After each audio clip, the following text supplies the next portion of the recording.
बिस्मिल्लाहिर्रहमानिर्रहीम अल्लाहुम्मा सल्ली अला मुहम्मद व अला आलि मुहम्मद कमा सल्लैता अला इब्राहीम व अला आलि इब्राहीम इन्नका हमीदुम मजीद अल्लाहुम्मा बारिक अला मुहम्मद व अला आलि मुहम्मद कमा बारकता अला इब्राहीम व अला आलि इब्राहीम इन्नका हमीदुम मजीद।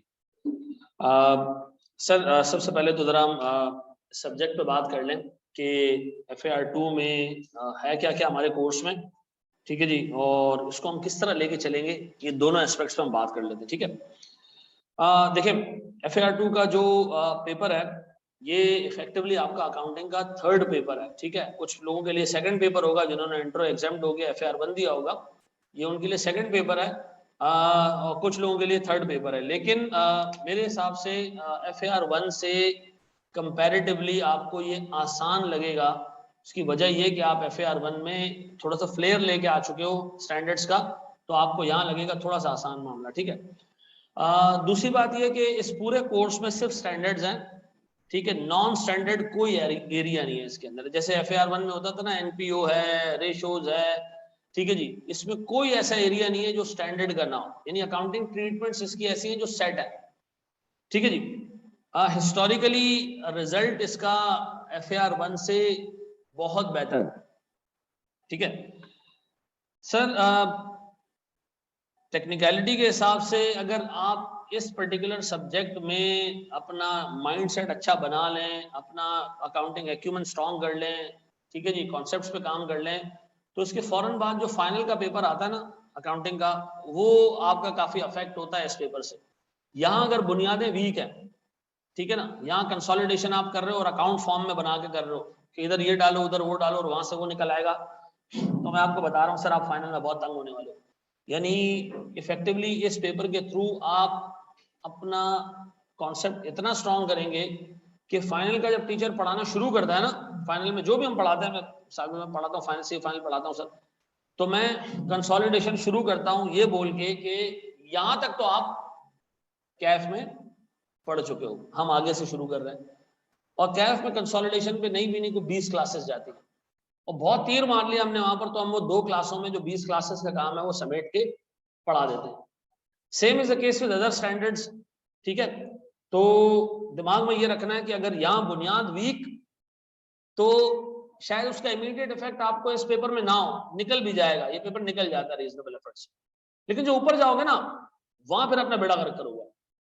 तो मेरी आपसे इल्तिजा और रिक्वेस्ट ये रहेगी कि इस पूरे कॉन्सेप्ट, इस पूरे सेटअप के अंदर, इस पूरे कोर्स के अंदर फोकस इस चीज पे ज्यादा रखना कि जो चीज मैं पढ़ रहा हूँ उसकी मीनिंग्स क्या है, मैं क्यों कर रहा हूँ, ये मुझे समझ आना चाहिए, ठीक है। अच्छा जनाब, सर इसके लिए प्री रिक्विजिट्स क्या है? अगर किसी बच्चे ने FAR1 ना पढ़ा हो तो क्या वो FAR2 पढ़ सकता है? सर FAR1 ना पास किया हो तो पढ़ सकता है, पढ़ा हो बस रीजनेबल, डबल एंट्री उसको आती है, ठीक है जी, उसको पता होगा जी प्रॉपर्टी प्लांट एंड इक्विपमेंट क्या है, वो डिप्रिशिएट होता है, वो इम्पेयर होता है, इस तरह की चीजें उसको बेसिक आती हो। डिटेल ना भी आती हो तो काम चल जाएगा। This is an entirely different course from FAR1, ठीक है जी, जिसकी कोई रूट्स नहीं है FAR1 में। हाँ, लेकिन चूंकि FAR1 अगर एक दफा आपने पढ़ा हुआ है तो आपको एक एटलीस्ट एक एज ये होता है कि आपको अकाउंटिंग का बेसिक का आइडिया होता है, ठीक है जी। और सबसे अच्छी बात ये CA का पहला पेपर है, फर्स्ट पेपर है। भाई कैमरा चल रहा है ना, मेरा नजर आ रहा हूँ?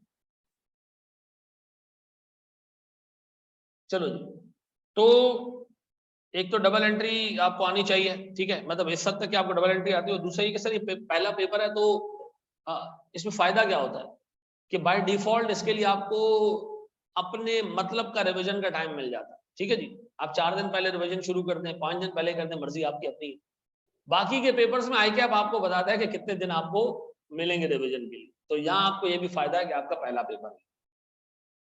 अच्छा जी सर, हमारे पास कोर्स में क्या चीजें हैं? कोर्स में 3 एरियाज हैं टोटल, ठीक है। अच्छा, मैं ये समझता हूँ इसका कोर्स ओवर द पीरियड थोड़ा ICAP ने रिलैक्स किया है। इसमें जो गंद मौजूद थी ना वो उन्होंने FAR1 में फेंक दी, ठीक है। इसमें IFRS 15 होता था, वो उधर IFRS 15 क्या IAS 8 होता था, वो उधर फेंक दिया।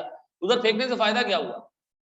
नहीं, यहाँ होता था टैक्स, वो IAS 8 पूछता था टैक्स के साथ, जब उधर डाल दिया उधर टैक्स नहीं है, तो अब IAS 8 आप पढ़ते हो लेकिन उसकी टैक्स इम्प्लीकेशंस नहीं पढ़ते हो। इधर जो पढ़ोगे उसकी टैक्स इम्प्लीकेशन साथ में पढ़ोगे, ठीक है जी। तो सर हमारे पास 3 एरियाज हैं सर, ये आप लिखते भी जाएंगे साथ साथ। पहला एरिया है सर 25 से 35 नंबर, इसके अंदर 16 टॉपिक्स हैं, 35 मार्क्स का एरिया, कभी 35 नंबर से कम का टेस्ट नहीं हुई है।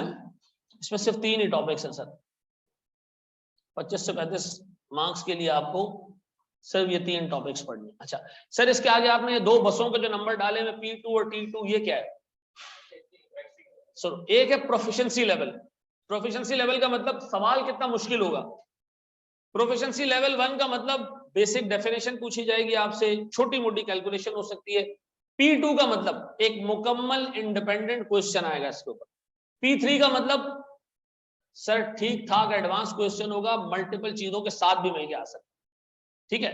तो आपका पूरा कोर्स P2 पे। P2 का मतलब ना बहुत आसान ना बहुत ज्यादा एडवांस। सर ये T1 T2 T3 क्या है? T1 का मतलब है मैक्सिमम 8 नंबर का सवाल, T2 का मतलब है मैक्सिमम 20 मार्क्स का सवाल, और T3 का मतलब है मैक्सिमम 25 मार्क्स का सवाल। ये कौन सा आपके पास? ये तीनों T2 है। इसका मतलब सर इस पे 20 नंबर का सवाल भी बन सकता है। आमतौर पे कंसोलिडेशन आती ही 20 नंबर की है, 20-22 नंबर की कंसोलिडेशन होती है। और financial statements on end of आता है, कभी 7 नंबर का, कभी 8 नंबर का, कभी 10 नंबर का। नीचे वाला जो फाइनेंशियल स्टेटमेंट्स है वो इंट्रो वाला फाइनेंशियल स्टेटमेंट्स नहीं कि जिसमें आपको बैलेंस शीट पीएल डिटेल में बनानी पड़े। यहाँ आते हैं डिस्क्लोजर नोट्स, ठीक है। आपने इंट्रो में क्या पढ़ा? बैलेंस शीट और पीएल। आपने FAR 1 में क्या पढ़ा? कैश फ्लोज और statement of changes in equity. अब यहां आप क्या पढ़ोगे? नोट्स। 5 कंपोनेंट है फाइनेंशियल स्टेटमेंट्स के। पहला बैलेंस शीट, फिर P&L, फिर स्टेटमेंट ऑफ कैश फ्लोज और statement of changes in equity और नोट्स। यहां पढ़ोगे नोट्स। आप इंट्रो में पढ़ चुके हो बैलेंस शीट और P&L, पता नहीं पढ़ा नहीं पढ़ा है। उसके बाद आता है FAR 1, वो तो पढ़ा है ना FAR 1? हाँ सर पढ़ा तो है, लेकिन बस पढ़ा हुआ ही है, कहीं पढ़ा है सर हमने, ऐसा। अच्छा जी, तो सर हमारे पास ये 3 एरियाज आते हैं जनाब इसके अंदर, कंसोलिडेशन, इन्वेस्टमेंट एंड एसोसिएट और इंडिविजुअल फाइनेंशियल स्टेटमेंट्स। डन है जी, कर लिया कॉपी। इसमें याद रखना कम से कम 2 सवाल बन के आएंगे इससे, ठीक है। 2 सवाल आपको इसी एरिया से मिलेंगे। अच्छा जी, फिर हमारे पास है accounting for non current assets. ये कौन से नॉन करंट एसेट्स है?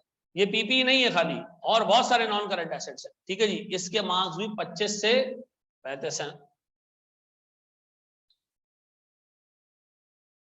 सर ये जो आप ये बता रहे हैं, कहां से बता रहे हैं?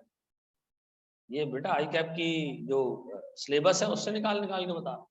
सर अगर मैं वहां जाके देखूं तो वहां यही मिलेगा, लेकिन थोड़ा सा ऐसा लिखा हुआ नहीं होगा, मिलेगा यही आप हैं? तुम लोग सवाल मैं खुद पूछ रहा हूं। सर इसमें क्या क्या? सर इसमें हमारे पास ये 4 स्टैंडर्ड्स हैं, IFRS 9, IFRS 16, इंटेंजिबल्स और IAS 41। ये जो आखिरी वाले 2 है ना, ये जो आखिरी वाले 2 हैं, ये छोटे स्टैंडर्ड्स हैं।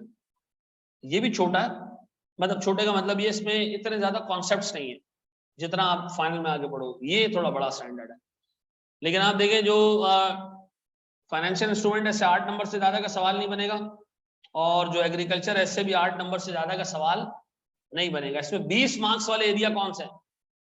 लीज और इंटेंजिबल्स। भाई अभी तक मैं जितनी अटेम्प्ट्स फॉलो कर रहा हूँ ना आई कैप की, पिछली कुछ 6-7, I have not come across a single attempt जिसमें उसने लीज ना पूछा।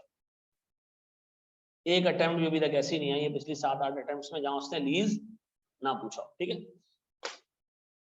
आज पहली क्लास है नहीं बेटा, 8 क्लासें हो चुकी हैं, 9वीं क्लास है, पहली क्लास है भाई। IAS 1 का सवाल कॉम्प्रिहेंसिव आता है, कौन सा दोस्त बोल रहे भाई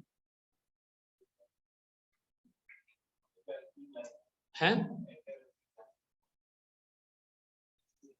नहीं यहाँ पर FAR 2 में कॉम्प्रिहेंसिव, SIC 2 क्या बता रहा हूँ, 32 ये सारा बता रहा हूँ, ठीक है। अच्छा आपको यहाँ नाम नजर आ रहे हैं, IFRS, IAS, SIC, ये कोड वोड है, अभी बता देता हूँ ये है क्या, ठीक है। बड़े आगे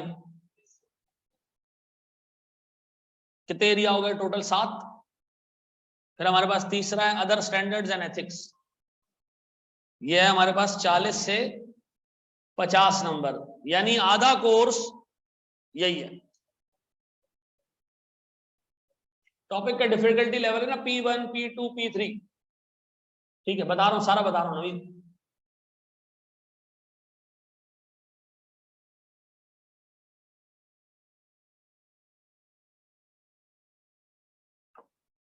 ARTT के एडमिन में ना यजीद की आर्मी के लोग हैं, पानी नहीं देते यार ये लोग।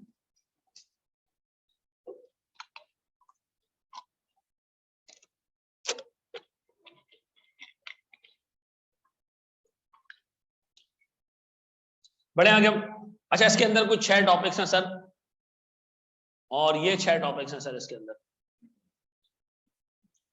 अच्छा मैंने नाम छोटे छोटे लिखे हैं, जैसे रेवेन्यू फ्रॉम कस्टमर्स नहीं है, इसका नाम है revenue from contracts with customers, लेकिन मैं शॉर्ट शॉर्ट में लिख दिया।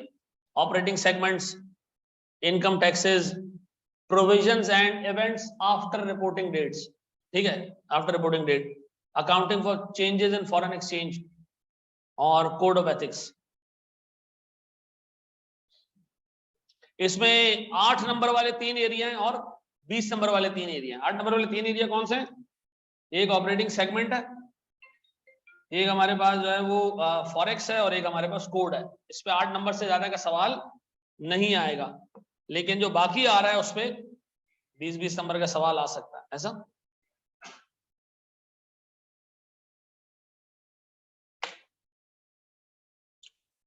बड़े जी आ गया, लिख लो लिख लो। ये जो पहला पेज तुम लिख रहे हो ना अपनी कॉपी में, अच्छा देखो एक चीज मैं पहली क्लास में ना असेस करता हूँ लोगों को, जज करता हूँ लोगों को, और मुझे पूरी क्लास में सिर्फ एक वो बच्चा नजर आ रहा है कोने वाला, जो बिल्कुल सीरियस है अपनी स्टडीज के साथ, और वो एक नया रजिस्टर और एक पेन लेकर आया हुआ। बाकी तमाम लोग अपने बचपन के रजिस्टर लाए, ठीक है जी, और एक बाजी तो हमारे पास वो छोटी वाली डायरी लेकर आए जिसमें चाय का हिसाब रखते हैं, ठीक है ना। अल्लाह के वास्ते यार, मतलब एक प्रोफेशनल क्वालिफिकेशन लेने आए हो। अच्छा मैं आपको एक चीज सजेस्ट करता हूँ, आप उसको अगर मतलब कर सकते हो तो बहुत अच्छी बात है, नहीं कर सकते हो तो आपकी मर्जी है। आप लोग ना एक टैबलेट ले लो, एक पेन वाला टैबलेट ले लो, उस पर लिखने की आदत डालो, ये कॉपी पेन छोड़ दो। लेकिन अभी मसला ये पेन वाला टैबलेट आएगा बहुत महंगा है, टैबलेट है लेकिन पेन नहीं है। उस पर यूट्यूब देखो बेटा, यूट्यूब शॉर्ट्स देखो, ठीक है ना, मस्ती करो उसके ऊपर। हेलो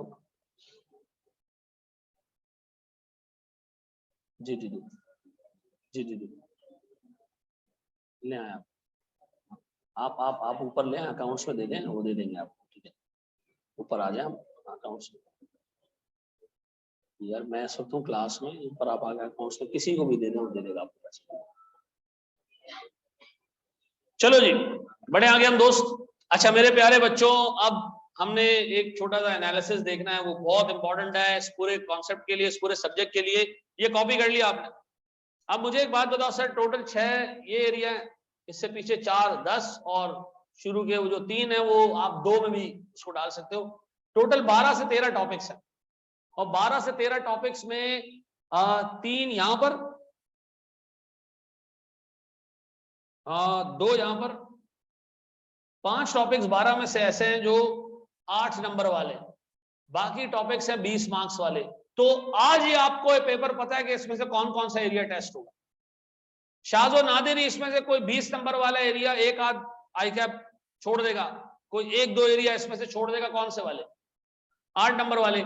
आज अगर मैं एक लिस्ट बना दूं ना, मेरे हिसाब से पेपर में ये टॉपिक टेस्ट होंगे, अल्लाह की कसम वही होंगे, लेकिन इसके बावजूद आधी या आधी से ज्यादा अवाम फेल हो जाएगी, ठीक है जी। इसका मतलब है सर यहाँ पर अब गेस्ट पेपर नहीं है, चाहे क्या हर सब्जेक्ट में 70% कोर्स कवर करने की कोशिश करता है हर अटेम्प्ट में, 70 से 75%, ठीक है, 75% कोर्स आई कैप कवर करेगा, ठीक है जी। तो ये याद रखना, ये बातें फजूल हैं कि ये लास्ट टाइम आया तो इस टाइम नहीं आएगा, ठीक है जी, ऐसा कुछ नहीं है। 75% कोर्स टेस्ट होगा, 12 में से कम 10 टॉपिक टेस्ट होंगे, और चूंकि आई कैप के पास एक एमसीक्यूज वाला हथियार भी है, तो वो कोशिश करेगा हर चैप्टर से कुछ ना कुछ जरूर पूछे, चाहे एक एमसीक्यू ना क्यों ना पूछ ले, ठीक है जी। अच्छा जनाब, कनेक्टेड है, हसान कनेक्टेड हो, चलो जी। अब आ जी सर, मेरी ये बातें हैं और इसके पीछे एक एनालिसिस है, वो जरा अच्छे तरीके से समझना। मैं इस पे बाद में आता हूँ, मैं पहले आगे जा रहा हूँ सर रिजल्ट्स पे, ठीक है। ये सीधा घर गई है आपके जैसे ऑल। अच्छा जी, इसके रिजल्ट्स बड़े अजीब हैं। अच्छा मैं इसको एक्सप्लेन करूंगा इसका मतलब क्या है। देखिए सितंबर 19 में आई कैप ने 50% लोगों को पास किया और 19% लोग ऐसे थे कि जो 9 नंबर या इससे कम पे फेल हुए, यानी 40 प्लस पे थे, 41 प्लस पे थे। ये 19% लोग हार्डली एक सवाल गलत होने की वजह से फेल हुए। ये 19 भी यहां आ सकते थे। पास कितने हुए? 50%। इसमें एक मुजाहिद ऐसा था कि जिसने 94 नंबर ले लिए। कितने? अच्छा, एक नीचे मुजाहिद और आ रहा है, ये सितंबर 21 का, ये गोल्ड मेडल ARTT का था। इसमें इस बच्चे ने 97 मार्क्स लिए। मतलब आप सोचो FAR2 में उस बंदे ने कोई एक छोटी सी गलती की होगी और बाकी पूरा पेपर उसने ऐसा किया कि एग्जामिनर ने उसके कहीं मार्क्स ही नहीं काटे। नहीं सर, ऐसा नहीं है, ऐसा नहीं है, हमारी सोच ही गलत है। आई कैप का FAR1 का पेपर, FAR2 का पेपर सर 120 मार्क्स का होता है, उसमें से आपको 50 लेने होते हैं, 100 नंबर का नहीं होता। ये फैक्ट मैं बार बार क्लास में डिस्कस कर चुका हूं, ठीक है जी, बार बार डिस्कस कर चुका हूं, ठीक है जी। सर 120 मार्क्स का होता है, लेकिन हमने तो गिनती के कभी 100 से ऊपर निकले ही नहीं। नहीं सर, जैसे कंसोलिडेशन का सवाल है, 25 मार्क्स का सवाल है, मिसाल दे रहा हूं, उसमें अवेलेबल मार्क्स होते हैं 30। अगर आपने 2 गलतियां भी कर दी तब भी आपको 25 में से 25 मिल जाते हैं। लेकिन ये नहीं हो सकता कि आपको 25 में से 30 मिल जाए। जो मैक्सिमम मार्क्स है वो 25 ही है, लेकिन अवेलेबल कितने? 30। तो सर पूरे पेपर में अवेलेबल मार्क्स हैं 120, तब ये मुजाहिद 97 ले सका। और भाई ऐसा नहीं हो सकता कि प्रोफेशनल एग्जाम में एक बंदे ने FAR1 में 99 लिए। मतलब इंसान का बच्चा था, क्या था? ऐसा नहीं है सर, 99 उसने लिया आउट ऑफ 120, ठीक है जी। तो ये याद रखना सर, मार्क्स कटते भी हैं। अच्छा, इसके बावजूद आप सोचो, ये 50% जो बाकी के थे भंगी, इन्होंने क्या किया? इन्होंने क्या किया? वो 120 में से भी 50 नहीं ले सके। इसमें 19% वो बदनसीब थे जो 9 नंबर या उससे कम पे फेल हुए। अब मैं आपको बताऊं, पूरे 6 महीने मेहनत करो, गधे की तरह काम करो, क्लासेस लो, रिकॉर्डिंग्स लो, प्रैक्टिस करो, और यार एंड में आप जब चीजों को फिनिश करने का टाइम आए, सही फिनिश ना करो और आप इस जगह पे आगे फेल हो जाओ, आपको पता है आपका ये पूरा टाइम जो गुजरा ये सारा मल्टीप्लाई बाय 0 हो गया, ठीक है जी। आप देखते जाओ, ये जो नंबर्स आ रहे हैं ना, ये सारे मैंने वहां से उठाए। ये कहां से उठाए सर? ये आपको आई कैप ने बताया नहीं, आई कैप के एग्जामिनर कमेंट्स हैं जिसको आप लिफ्ट ही नहीं कराते हो। ऐसे कमेंट निकाल के चेक करो, पढ़ो उसमें क्या लिखा है। ये सारी इंफॉर्मेशन मैं वहां से निकाल के ला रहा हूं। आप सुनते हो टीचर की, टीचर आपको जो पढ़ाया आप पढ़ के चले जाते हो। भाई जो बंदा पर्चे चेक कर रहा है उसकी तो बात सुन लो, वो कुछ कहना चाह रहा है। सर उसके बाद नीचे वाले अटेम्प्ट्स में मार्च 30% लोग पास हुए, 25% ऐसे थे कि पास हो सकते थे, मजीद मार्जिन छोटा सा, फेलियर छोटे से नंबर कम थे, ठीक है जी। लेकिन आप ये चेक करो कि रिजल्ट कंसिस्टेंटली अराउंड 30 या 30% से ऊपर है। देखो 1/3 बच्चा हर अटेम्प्ट में ऐसा होता है कि जो सिर्फ खाना पूरी के लिए पर्चा देने जाता है, आप उसके रिजल्ट को काउंट ही नहीं करो। 1/3 बच्चा ऐसा होता है कि जो किस लिए जाता है, बजा पेपर दे कर आ जाओ यार, जान छूट जाता है, ठीक है जी, नहीं है तैयारी, फेल ही होना है। लेकिन 2/3 जो बच्चे होते हैं, ये रिजल्ट मैं उनमें से आपको बता रहा हूं, ठीक है जी, जो सीरियस अटेम्प्ट करने जाते हैं, जो बाकी पेपर देने जा रहे होते हैं, तैयारी करके जा रहे होते हैं। तो इसका मतलब ये है कि सर मुझे इस रिजल्ट से ये नजर आ रहा है कि अगर मैं रीजनेबल मेहनत कर लूं, अगर मैं अपना कोर्स कवर कर लूं प्रॉपरली और मैं चीजों को देख लूं, तो सर मैं पेपर पास कर सकता हूं। मैं इसीलिए कह रहा हूं कि सर FAR1 में रिजल्ट 19% भी आए, 13% भी आए, ऐसे भयानक रिजल्ट आपको यहां नजर नहीं आ रहे। लास्ट अटेम्प्ट का रिजल्ट देखो, 27%। हुआ क्या पता? For a change I cap ने नए तरीके से सवाल पूछ लिए। हम लोग लकीर के फकीर पास पेपर, किए जा रहे हैं। इसी तरह इंशाल्लाह सवाल आ गया तो मैं जवाब दे दूंगा, अदरवाइज अगर उसने थोड़ा घुमाया तो मैं जाऊंगा।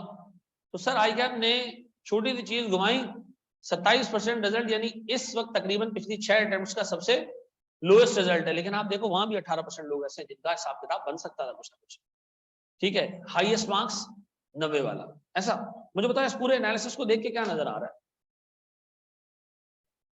अगर मैं रीजनेबल मेहनत करूं, कोर्स पूरा कवर कर लूं, प्रैक्टिस कर लूं अच्छे से, पास पेपर्स कर लूं, कुछ दूसरी अकाउंटेंसी की बॉडीज के पेपर कर लूं और रीजनेबल लेवल पे काम कर लूं, तो सर मेरे पास होने के अच्छे चांसेस हैं।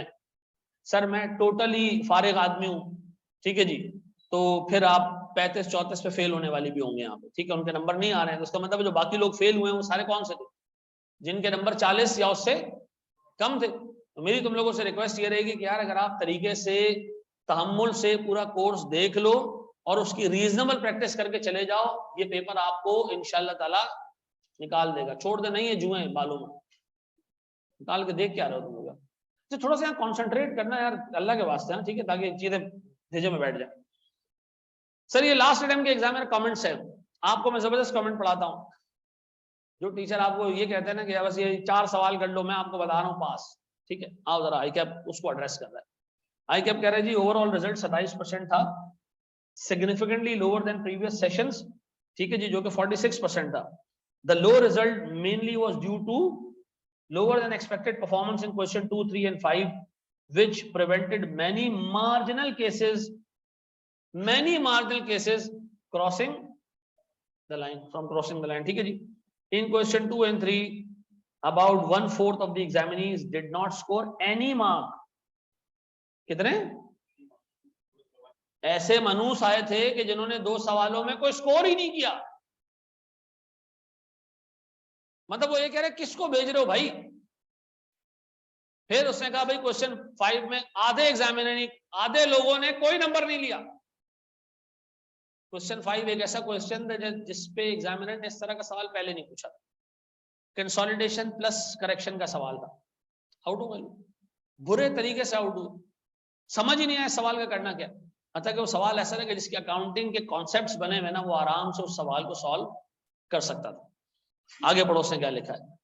मेन इंपॉर्टेंट चीज, poor performance in these 3 questions was mainly because question had been examined in a different way, ठीक है जी, and or these areas of the syllabus were not studied on the assumption that these topics could not be examined। ये जो एक फलसफी आता है ना class में, मैं समझता हूं ये नहीं आएगा पेपर में, ओ भाई ऐसा कोई चीज नहीं है जो पेपर में नहीं।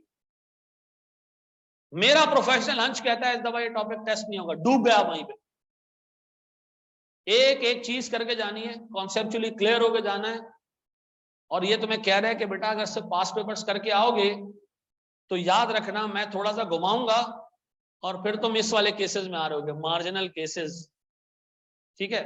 3 सवाल पेपर में ऐसे थे जिसमें यार मतलब आधे या उससे आसपास के लोगों ने कोई नंबर ही नहीं लिया, कोई नंबर नहीं लिया। फिर सर इसके बाद एक और कमेंट मैं आपको पढ़ा रहा हूं सर, ये भी बड़ा इंटरेस्टिंग कमेंट है सर, और ये एक बीमारी है। FAR1 में कैश फ्लो का सवाल आता ना, लोग लगे हुए कैश फ्लो टैली करने में, टैली करने का कोई नंबर नहीं है। कैश फ्लो के नंबर्स आपने डाल दिए, आगे बढ़ जाओ, छोड़ दो। सर वो टैली करके जो इत्मीनान होगा, और अगर ना टैली करके तुम्हें टेंशन हो गई तो छोड़ दो उसको, नंबर ही नहीं है, टोटल कर रहे हैं गधों की तरह। एक सवाल को टाइम देना है 10 मिनट का, से कोई 6 मार्क्स का सवाल है, 10 मिनट देने उसको। आपने 10 मिनट इन्वेस्ट करने के बाद भी अगर उस पर टाइम लगाया ना तो आप क्रिमिनल हो। क्यों? अभी मैं आपको बता रहा हूं, अगर वो 6 नंबर का सवाल है, अवेलेबल मार्क्स उसमें 8 होंगे, आपने उसको 75% सही कर दिया, वो 6 नंबर मिल जाएंगे आपको, आप छोड़ दो बाकी का पार्ट, भले आपको आता भी है। आप क्या करो, आगे चले जाओ। हम लोग करते क्या है, पूरे मार्क्स ले लिए सवाल में, आगे 2 नंबर एग्जामिनर ने जाया करने के लिए रखे, हम उस पर भी लगे होंगे, नहीं मैं पूरा करके जाऊंगा। तो एक आदत अपने अंदर डाल दो कि जितना भी टाइम एक सवाल को देना है उससे ज्यादा वक्त नहीं लगाना उसके ऊपर। नहीं तो आपको मैं बता रहा हूं यार, आप ये चीज समझो कि एक सवाल 10 नंबर का है, अवेलेबल मार्क्स उसमें 12.5 है, आपने उस सवाल को 80% सही कर लिया, इसका मतलब क्या है? पूरे जो अवेलेबल मार्क्स से मिल गए। अब आप कह रहे हो नहीं मैं इसको एंड तक पहुंचाऊंगा, छोड़ दो। ये मैं आपको सजेशन दे रहा हूं कि आप सवाल से आगे बढ़ जाओ, टाइम उस पर लगा चुके हो, उसके बाद आगे बढ़ जाओ। देखो क्या लिखा है, it was observe that examinee spend a lot of time to complete the answer, specially question based on consolidation. लोग कंसोलिडेशन में आते हैं और अपने घर वालों का बदला कंसोलिडेशन के सवाल से लेते हैं कि इसको मुकम्मल मार के जाऊंगा, छोड़ूंगा नहीं। फिर resultantly they were not able to complete the paper within allotted time. Examinees are therefore strongly advised to switch to the next question after they have spent a reasonable time on a particular question. This practice will help them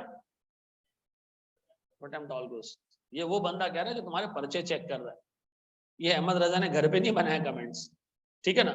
ये आपको कौन बोल रहा है? आई cap का examiner, क्योंकि उसको पता है कि 120 मार्क्स का पेपर है। यार मैं तुम्हें एक जबरदस्त सिनेरियो बताता हूँ। एक दफा आई कैप ने सीए फाइनल में लीज का सवाल पूछा जो आराम से 15 मार्क्स का हो सकता था।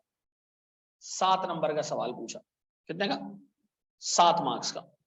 जी कितने मार्क्स हो सकते थे इसमें? आराम से 15 हो सकते थे। मतलब मैं के सवाल के मार्क्स देता, अगर मैं एग्जामिनर होता, I could have allotted 15 marks to that question, लेकिन उसमें कितने मार्क्स दिया? अपने 7 नंबर का सवाल। उसी अटेम्प्ट में एक ईपीएस का रीजनेबल क्वेश्चन था, उसके 14 नंबर थे, और मैं अगर एग्जामिनर होता मैं इसको 8 नंबर देता। आप यकीन करो लोगों ने 7 मार्क्स के क्वेश्चन में इतना टाइम जाया किया कि जब वो 14 मार्क्स के क्वेश्चन में पहुंचे ना, तो उसमें हार्डली 2 लाइनें लिखी होंगी और छोड़ दी। ठीक है जी। अगर वो बंदा 7 नंबर के क्वेश्चन में अलॉटेड टाइम देने के बाद आगे निकल जाता ना, उसको भी 4 नंबर मिल जाते। लेकिन जो दूसरे क्वेश्चन में टाइम कम देके, एफर्ट कम देके रिटर्न ज्यादा मिल रहा है ना, वो हमने मिस कर दिया। देखो आई कैप का पेपर इसी तरह बम्पी पेपर होता है, कुछ सवालों के नंबर कम होते हैं, काम ज्यादा होता है उसमें। इसलिए मैं आपको सजेस्ट करूंगा, वो भी आपको सजेस्ट करा है, अलॉटेड टाइम के बाद क्या करो, मूव कर जाओ आगे। ये प्रैक्टिस अपने अंदर डालो। मैं आपको बता रहा हूं, आप नुकसान नहीं उठाओगे। मैं आपको हल्फन बता रहा हूं कि जब पेपर सेट होता है, जो बंदा पर्चा बनाता है वो बंदा खुद बैठ के 3 घंटे पर्चा लिखता है, चेक करता है कि 3 घंटे में पेपर सॉल्व हो रहा है नहीं। लेकिन अमेजिंग बात बताऊं, उस 3 घंटे में जब वो पेपर सॉल्व कर रहा होता है, सोचता नहीं है। क्यों? पर्चा किसने बनाया? वो 3 घंटे में देखता है पूरा हो गया, 2 घंटे 40 मिनट, 2 घंटे 50 मिनट में पूरा हो रहा है, वो पेपर दे देता है। आपको इन 3 घंटों में सोचना भी है। तो इस चीज के मार्जिन को आके आपने कॉम्पनसेट कैसे किया कि 100 नंबर का पेपर 120 का दे दिया। ठीक है जी। मेरी आपसे इल्तिजा ये कि यार ये 2 प्रैक्टिसेस के, एक तो सवाल पे जम कर जाएगा और दूसरे पे, और दूसरा ये कि कोर्स पूरा करके जाओ, छोड़ के कुछ नहीं जाओ।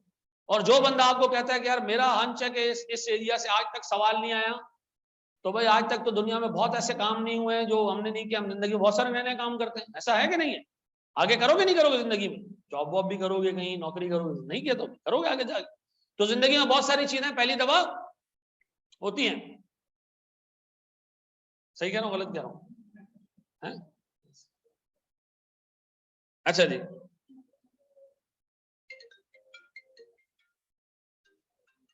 यार ये एक कॉल ले लूं।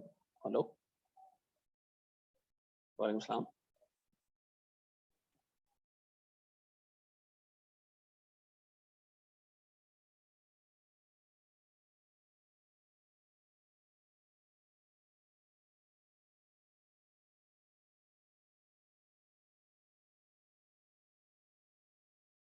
चलो जी, अब एक चीज ध्यान से सुनना, ठीक है। देखो मसला ये होता है कि जब हमारी पहली क्लास होती है ना, उसमें हम ये सारी बातें कर रहे होते हैं। उसूलन ये डिस्कशन होनी चाहिए आखिरी क्लास में, जब आप पूरा कोर्स पढ़ चुके हो, ठीक है ना। फिर बच्चा बैठता नहीं उस दिन। बच्चा उस वक्त कह रहा होता है यार मेरे पास 120 लेक्चर हैं और 12 दिन है, उस दिन मैं सर का भाषण नहीं सुनूंगा बैठ के, ठीक है ना। तो ये भाषण सुन लो।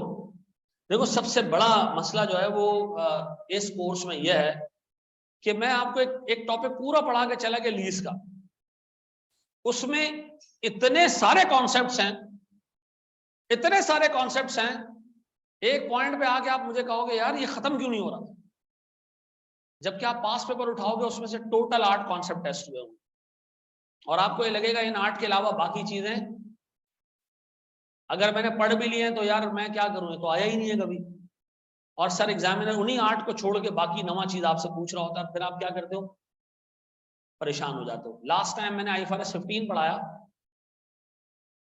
6 क्लासें हो गई, 7 हो गई, 8 हो गई, कॉन्सेप्ट 29, कॉन्सेप्ट 30, सर कितने हैं, खत्म ही नहीं हो रहे हैं, इसकी प्रैक्टिस भी करनी है। तो कॉन्सेप्ट है, इसकी प्रैक्टिस भी करनी है। भाई अगर कॉन्सेप्ट की प्रैक्टिस भी करनी है, कॉन्सेप्ट भी है, तो इसका मतलब इस पर टाइम लगाना है। आप लोगों का फोकस सिर्फ उसके ऊपर होता है कि इसमें से कितना एरिया पास पेपर में टेस्ट हुआ है। तो याद रखना यार, देखो जो बंदा पर्चा बना रहा है ना, उस बंदे को 4 पर्चे बनाने के साल में, 4 नहीं 8 पेपर, एक अटेम्प्ट में 4 पेपर बनाता है। 8 पेपर बनाने के आई कैप तकरीबन 1.25 करोड़ रुपए से ऊपर पे कर रहा है। तो वो पागल का पुत्र है कि वो पुराने सवाल पास पेपर वाले उठाए और उसी में नंबर चेंज करके आगे दे। अकल रखते हो या नहीं रखते हो? उसकी भी तो कोई वैल्यूएशन हो रही होगी ना कि तुम किस क्वालिटी का पेपर बना रहे हो। वो उठा के वही 4 कॉन्सेप्ट जो पहले पूछ चुका है वो दोबारा पूछ ले, तो फायदा क्या हो गया? सर वो बंदा भी बैठ के रिसर्च कर रहा होता है, आपसे ज्यादा वो पढ़ रहा है। तो मेरी आपसे रिक्वेस्ट ये है कि यार अगर आपको जहां लगता है ना कि यार ये 2 लाइनें जो लिखी हैं ये फजूल है, मुझे नहीं देखनी चाहिए, ये बकवास बात है, आपको कोर्स पूरा देखना है, एक एक चीज देखनी है। हमारे यहाँ लोग करते क्या है सर, जो टेक्निकल एरिया होता है उसको छोड़ देते हैं, यार ये आज तक नहीं आया, इंशाल्लाह अभी भी नहीं आएगा। बिल एंड होल्ड आज तक नहीं आया, इंशाल्लाह अभी नहीं आएगा। सिग्निफिकेंट फाइनेंसिंग कंपोनेंट में इस तरह का सवाल, डबल सिग्निफिकेंट फाइनेंसिंग कंपोनेंट है, सर ने पढ़ाया यार ये तो आज तक नहीं आया, छोड़ दूं ना, इस दफा भी नहीं आएगा ना। फिर आपके बराबर में एक बैठा होता है जिसकी 4 अटेम्प्ट लगी होती, बता रहा हूं नहीं आएगा। तो मनुष्य तेरी अपनी 4 अटेम्प्ट लगी हुई हैं, दूसरों को मशवरे कैसे दे रहे हैं? तो आपने भैया काम करना है उन तमाम एरियाज पे जो आपको मुश्किल लगे ना, आपका दिल कह रहा हो नहीं यार ये आज तक नहीं आया, इंशाल्लाह आगे भी नहीं आएगा, उसको पहले करना है। सर फिर कोई परफेक्ट रेफरेंस बुक नहीं है इसकी, लेकिन अभी एक बड़ा जबरदस्त काम आई कि आपने किया। एक बंदा था लाहौर में, वो बहुत अच्छे अकाउंटेंसी बॉडीज के सवाल जमा करता था और जबरदस्त उसने किताब बना दी। आई कैप ने बड़ा अच्छा काम किया, उसी से लेके स्टडी टेक्स्ट बना दिया। उस बंदे ने अच्छा काम किया। तो आई कैप की जो स्टडी टेक्स्ट है it's a very good book, ठीक है, हम उसको निगेट नहीं करेंगे कि यार ये तो फजूली किताब है, हर टीचर आके पहले उसकी किताब कटवाता है आई कैप की, फिर अपनी किताब बेचता है। नहीं, मैं आपको बताऊं, आपको आई कैप की किताब सामने रखनी है, ठीक है। आई कैप की किताब में जितनी चीजें हैं, अगर आपने उसमें से एक चीज भी छोड़ी, उसी का एमसीक्यू पहले नंबर पे आ रहा होगा। आप छोड़ के देखें, आप एक टॉपिक छोड़े, उसी में से 2 एमसीक्यूज आ रहे होंगे, पहला और दूसरा, ये आप शर्त लगा लें मुझसे।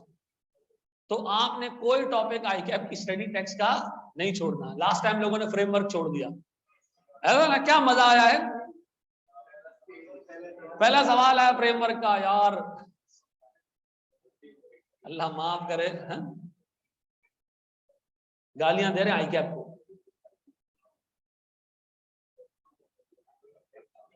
अच्छा जी सर, पास पेपर में बहुत कम चीजें टेस्ट हुई, इसका रीजन पता क्या है कि जितने स्टैंडर्ड आपने भी देखे ना FAR 2 में, ये कभी भी FAR 2 में नहीं थे। कोर्स जो चेंज हुआ है सही मायनों में, जहां से मैंने पास पेपर्स उठाए ना, ये 6 अटेम्प्ट 7 अटेम्प्ट, ये वो अटेम्प्ट हैं जो नए कोर्स के हिसाब से हुए। इससे पहले FAR 2 में होता था partnership accounting, amalgamation of partnership forms, formation of company, ठीक है जी, अब नहीं है। यहां होता था IAS 8, डराने के काम आता था वो लोगों को, खत्म हो गया। सर यहां पर EPS था, वो उन्होंने FAR 1 में फेंक दिया। तो EPS जब FAR 1 में फेंका तो EPS बहुत छोटा कर दिया उसको, यहाँ ठीक ठाक बड़े लेवल पे था। तो सर ये जो कोर्स नया आपको नजर आ रहा है, ये सिर्फ 6 अटेम्प्ट पुराना कोर्स है, इससे ज्यादा शायद लीज हो पुराने सवाल आ रहे हो, कंसोलिडेशन के पुराने सवाल आ रहे हो।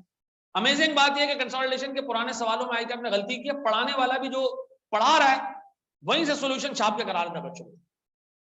फिर अगले सवालों में आई कैप ने ट्रीटमेंट चेंज कर दिया, अब आधों में एक ट्रीटमेंट आ रही है, आधों में दूसरी ट्रीटमेंट आ रही है। लास्ट टाइम मैं FAR 2 नहीं पढ़ा रहा था, मैं पढ़ाता हूँ CA फाइनल, ठीक है। तो मैं FAR 2 नहीं पढ़ा रहा था, तो मुझे किसी बच्चे ने एक चीज भेजी कि सर ये आई कैप का ट्रीटमेंट सही है, मैंने कहा गलत है। मैंने उसके ऊपर एक वीडियो बना दी। अच्छा, आई कैप वाले इतने कर्टियस हैं कि जहां वो देखते हैं कि यार मैंने वीडियो बनाई है ना, मैं आपको बता रहा हूँ, उन्होंने अपना सोल्यूशन करेक्ट कर दिया। लेकिन वो करेक्ट कब हो रहा है? अगले एग्जाम से 25 दिन पहले करेक्ट हो गया। तो मुझे एक बंदे ने अप्रोच किया कि यार ये ट्रीटमेंट आपको कैसे पता चली, ये कि नहीं आई है क्या? मैंने कहा हाँ, ये माशाल्लाह 2019 में आई है। कब आई है? 2019 में आई है, लेकिन माशाल्लाह अभी तक यहाँ के लोगों को पता ही नहीं है। वाई कैप ने एक जगह टेस्ट कर लिया और एक बच्चा उठा, उसने FAR2 में देखा कि यार ये सवाल मैं FAR2 में कर रहा हूं और ये सवाल मुझे टीचर ने फाइनल का करवाया, यार दोनों में तो डिस्क्लोजर में फर्क है, ये क्या सीन है?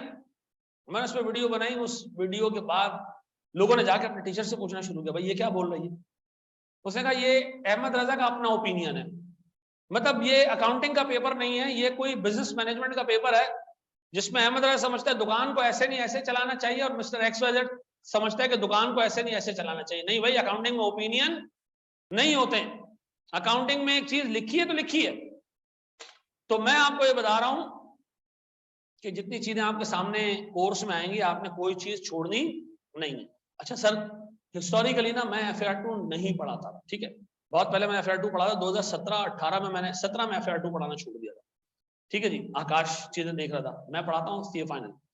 लास्ट 2 अटेम्प्ट से मेरे पास टाइम निकल रहा था, तो मैंने सोचा मैं FAR2 पढ़ाऊं। लास्ट अटेम्प्ट में मैंने 3-4 टॉपिक पढ़ा और ये टॉपिक्स चूंकि अभी FAR2 का कोर्स ऐसा है जो पूरा स्टैंडर्ड बेस्ड है, उसमें सिर्फ स्टैंडर्ड्स हैं और ये सारे स्टैंडर्ड्स मैं फाइनल में पढ़ा रहा हूं।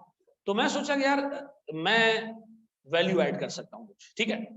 तो फिर हमने ये सोचा कि जी इसको इस तरह लेके चलते हैं कोर्स को। ये मैं बता दूं हम कोर्स को लेके कैसे चलेंगे। आकाश और मैं मिला के पढ़ाएंगे उसको, ठीक है, और अलग अलग भी पढ़ाएंगे। सर ये समझ नहीं आ रहा। समझ ऐसे आएगा कि पूरा कोर्स जो मुझसे पढ़ा ना, पूरा कोर्स मुझसे पढ़ेगा, ठीक है। जो आकाश से पढ़ रहा है पूरा कोर्स आकाश से पढ़ेगा, लेकिन हमने टॉपिक्स ऐसे ऐसे तोड़े हुए हैं कि 6 टॉपिक आकाश जो शुरू में पढ़ाएगा वो मैं बाद में पढ़ाऊंगा, और जो मैं शुरू में पढ़ाऊंगा वो बाद में पढ़ाएगा। तो एक बंदा अगर दोनों से क्लासें ले तो उसका कोर्स तकरीबन कोई 2.5 महीने पहले खत्म हो जाएगा, और जो एक टीचर से पढ़ता रहेगा उसका कोर्स 1 महीने पहले तक जाएगा।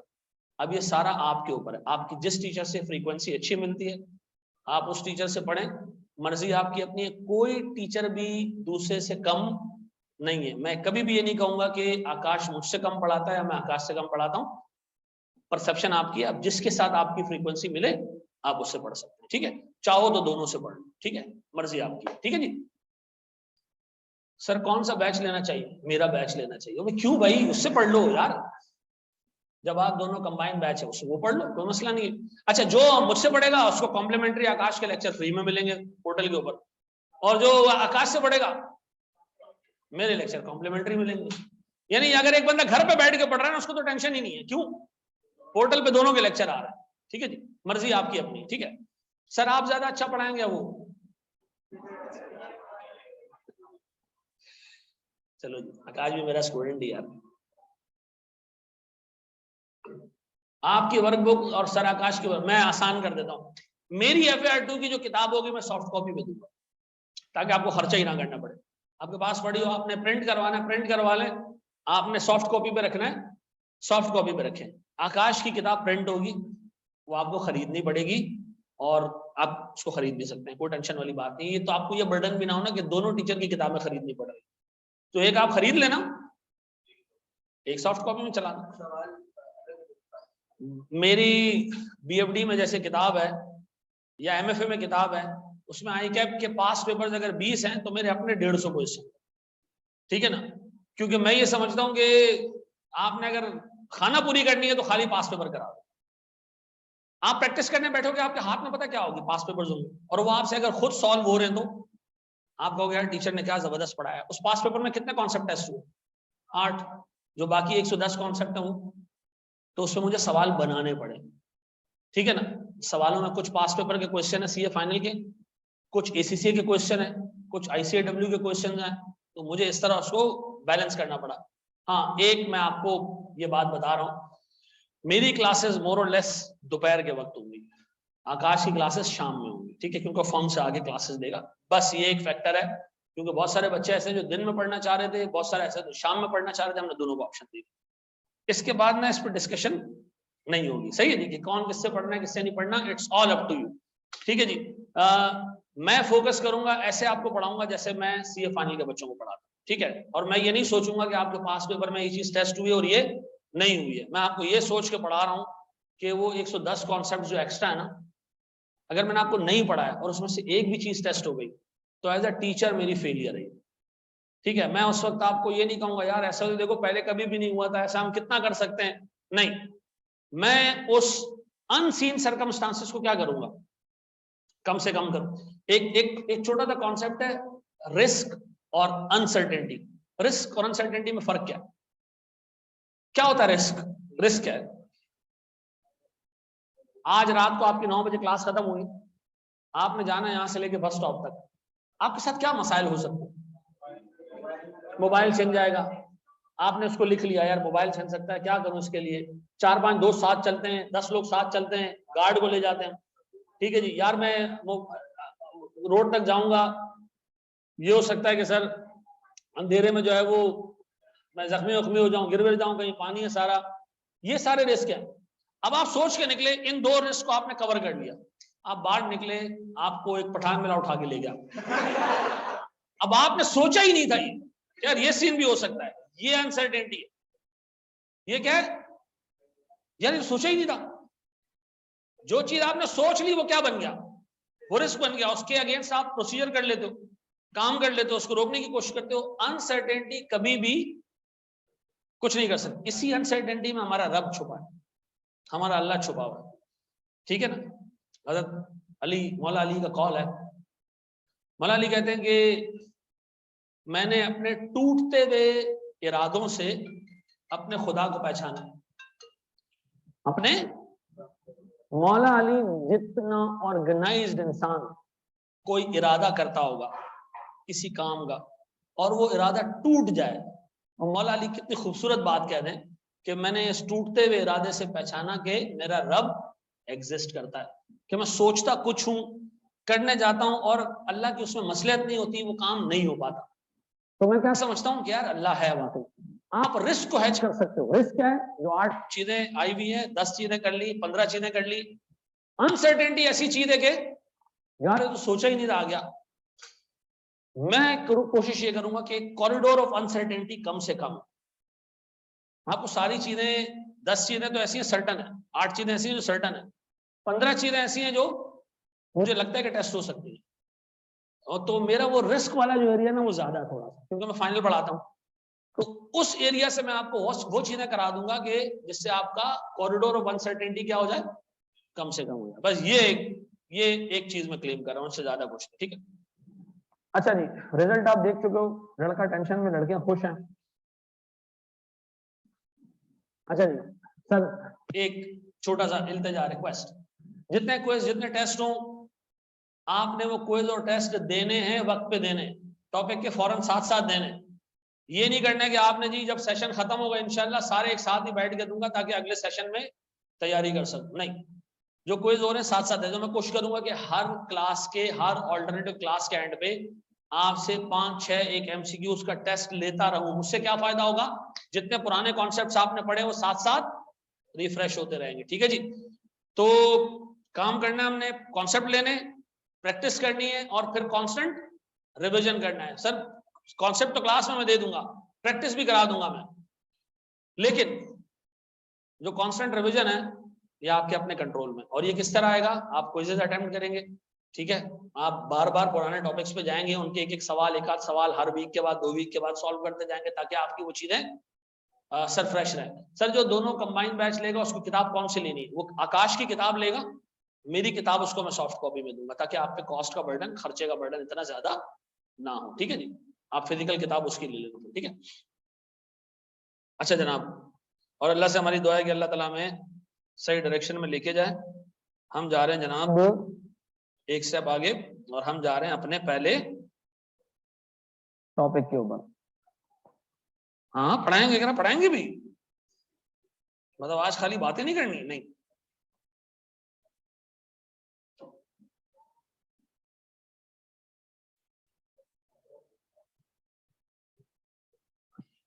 सर हमारी जो किताबें हैं वो लाहौर में ही प्रिंट हो रही हैं, और लाहौर में जो प्रिंट हो रही हैं वो प्रिंट हो रही हैं उसके पास, वहीद वाले के पास, वहीद बुक स्टोर के पास, तो वो हमें कराची में भेजेगा। अयान इसके बाद क्लास के बाद बात करते हैं, कोई मसले वाली बात नहीं, देख लेते हैं, ठीक है। आज तो ओरिएंटेशन क्लास थी, ये बेईमानी है।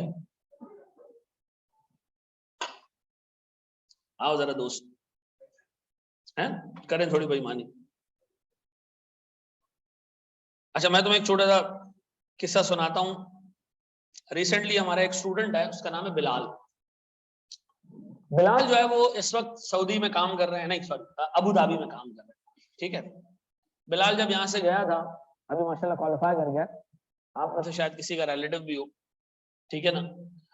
तो मेरी बिलाल से कोई तकरीबन 1.5-2 महीने पहले बात हो रही थी। FAR2 और FAR1 की डिफिकल्टी कंपेयर करें और लेंथ कंपेयर करें तो बता दें। लेंथ में FAR2 इतना बड़ा है और FAR1 शायद इतना हो, नहीं भाई लेंथ कैसे, मतलब नंबर ऑफ टॉपिक्स बराबर है दोनों।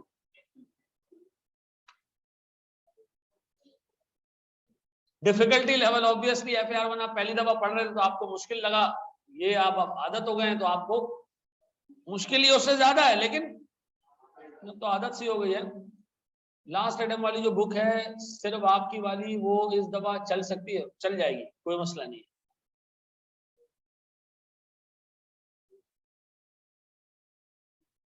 इसको मैं क्या कॉम्प्लीमेंट लूं या क्या लूं? अच्छा छोड़ दो सर, आपकी 2 शादियां, भाई मेरा पर्सनल मसला है। इन लोगों को दूसरे की ना पर्सनल जाती जिंदगी में झांकने का बहुत शौक है, बहुत शौक है जाती जिंदगी में झांके कि यार क्या ऐसा चल रहा है। FAR2 तो चलता रहेगा है?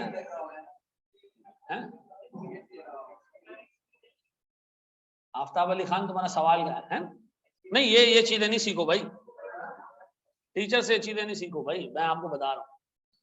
चलो कभी जिंदगी में ऐसा तुम्हें शादी वादी हो गई तुम्हारी और तुमने दूसरी शादी करनी है तो मैं तुम्हें एक टिप देता हूँ, घर में जाके फैला दो तुम्हारी दूसरी शादी हो गई, रिएक्शन चेक करो, गालम गलोच तक है तो ठीक है, मार कुटाई पे आ जाए तो बोलो बंदा क्या मजाक नहीं कर सकता है।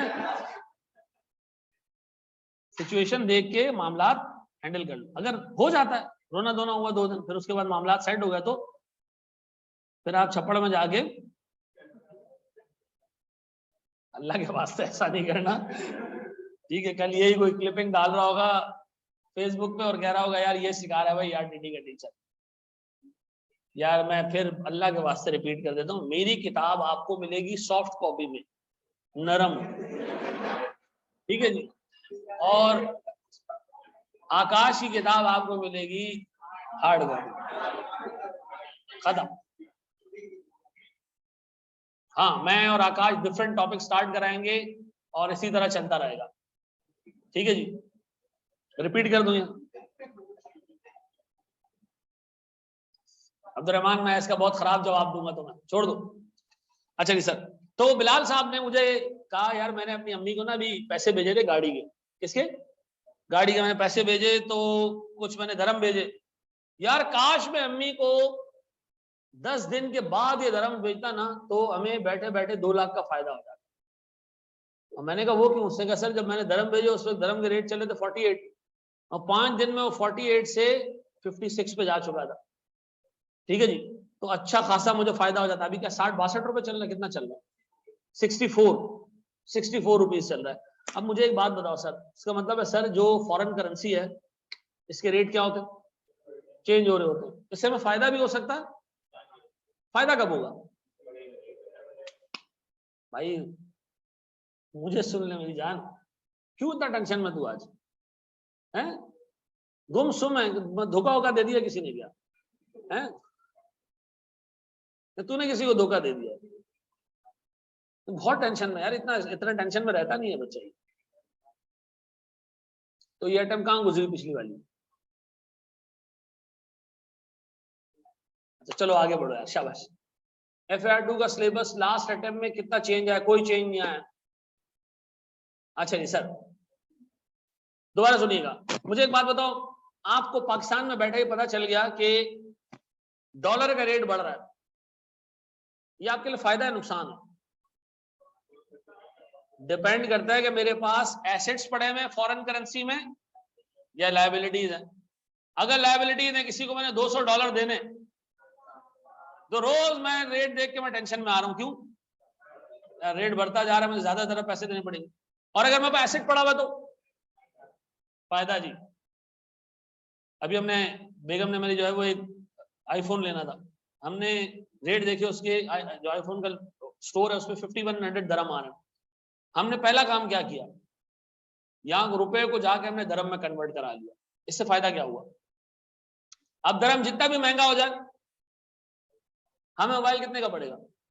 5100 जो हमने पैसे दे दिए। इसका मतलब ये है कि सर एक जरूरत है आईएसबी को, अकाउंटिंग स्टैंडर्ड की जरूरत पड़ रही है कि हमारी बाज़ औक़ात जिस करेंसी में हम अपने फाइनेंशियल स्टेटमेंट्स बनाते हैं वो अलग होती है, और जिस करेंसी में हमारे एसेट्स और लायबिलिटीज मौजूद होते हैं वो अलग होती है। मिसाल के तौर पर पाकिस्तानी कंपनी अकाउंट्स बनाती है किसमें सर? पीकेआर में। ऐसा पीकेआर में अकाउंट्स बनाते हैं ना पाकिस्तानी रुपीज में। तो मुझे एक बात बताओ, क्या जरूरी है कि हमारे सारे के सारे एसेट्स पाकिस्तानी रुपयों में हो? नहीं, हमारे कुछ एसेट्स ऐसे हो सकते हैं, जैसे एक कस्टमर से $4000 लेने रिसीवेबल है, तो $4000 है वो, तो मैं इसको पीकेआर में कैसे दिखाऊंगा? किसी रेट के ऊपर दिखाऊंगा। ऐसा पीकेआर मेरी कौन सी करेंसी है? Presentation currency. कौन सी? क्योंकि पाकिस्तान में सारे फाइनेंशियल स्टेटमेंट किसमें बनते हैं? पीकेआर में बनते हैं। तो मुझे एक बात बताओ सर, अगर मेरा कोई रिसीवेबल या पेएबल, क्या चीज, रिसीवेबल या पेएबल किसमें मौजूद हो? फॉरेन करेंसी में, तो बताओ फिर मैं उसको कैसे रिकॉर्ड करूंगा? क्या मेरा टेबल फॉरेन करेंसी में हो सकता है? नहीं। हाँ, ये कैसे होगा? फॉरेन करेंसी में तो टेबल है। टेबल तो जिस रेट पे हमने लिया, पैसे देके रिकॉर्ड कर दिया। लेकिन जो रिसीवेबल और पेएबल है वो, अगर मैंने इससे $4000 रिसीव करने थे 1 साल पहले, और आज भी $4000 ही रिसीव करने, तो ये मुझे ज्यादा पैसे देगा या कम देगा? ज्यादा देगा। क्यों? डॉलर का रेट क्या हो चुका है? चेंज हो चुका है। तो इसका मतलब है सर, मुझे अपनी बैलेंस शीट के ऊपर 3 चीजों की हमेशा टेंशन रहती है। एक रिसीवेबल, दूसरा और तीसरा फॉरेन करेंसी का कैश। मेरे पास $1000 पड़े थे लास्ट ईयर, उसकी कुछ वैल्यू थी, आज भी वही वैल्यू होगी? नहीं सर, आज क्या होगी? बढ़ गई होगी सर, ऑब्वियस सी बात है। तो मुझे अपनी बैलेंस शीट पे 3 चीजों का टेंशन होता है। अगर वो किस में आ रही हो? किस में आ रही हो? फॉरेन करेंसी में। किस में आ रही हो? किसी से पैसे लेने फॉरेन करेंसी में आ रहे हैं, टेंशन। किसी को पैसे देने डॉलर्स में, दरम्स में, रियाल्स में, टेंशन। हमारे पास कुछ कैश पड़ा हुआ है, फॉरेन करेंसी के नोट पड़े हुए, तो भी टेंशन। ये बात समझ आई? इन 3 चीजों की अकाउंटिंग के लिए पूरा स्टैंडर्ड बनाना पड़ेगा, जिसका क्या नाम है? IAS 21। क्या बनाना पड़ेगा? स्टैंडर्ड बनाना पड़ेगा। किसका? इन 3 चीज, सिर्फ 3 चीजों के ऊपर ये स्टैंडर्ड है। कौन सा? रिसीवेबल जो कि किस करेंसी में हो? फॉरेन करेंसी में। पेएबल जो कि किस में हो? फॉरेन करेंसी में। और कैश फॉरेन करेंसी में पड़ा हुआ है। इन 3 चीजों के अलावा बाकी ये स्टैंडर्ड किसी चीज के ऊपर भी डायरेक्टली अप्लाई नहीं होता। बताओ सर, IAS 21 है किस चीज के ऊपर है? 3 चीजों की sir, foreign currency translation. Number 1 receivables, number 2 और नंबर 3 कैश। ऐसा? अच्छा जी, गौर से सुनना मेरे प्यारे बच्चों, अच्छे तरीके से एक चीज समझना, सुनना। मैं आपसे एक चीज जानना चाह रहा हूं सर। सर मुझे एक चीज ये बताइए, लिखने की जरूरत नहीं है, लिखने की जरूरत नहीं है, ये चलो पहले लिख लो, लिखते जाओ शाबाश साथ साथ। सर क्या ये FAR2 की क्लास है? MFA की तो एंड हो गई थी। FAR2 ही है ना भाई? पिछली अटेम्प्ट की रिकॉर्डिंग्स ले लूं? पिछले अटेम्प्ट की रिकॉर्डिंग ले लूं? इनको मॉनिटरी अब हमें नहीं पता, लेकिन सही कह रहे हो।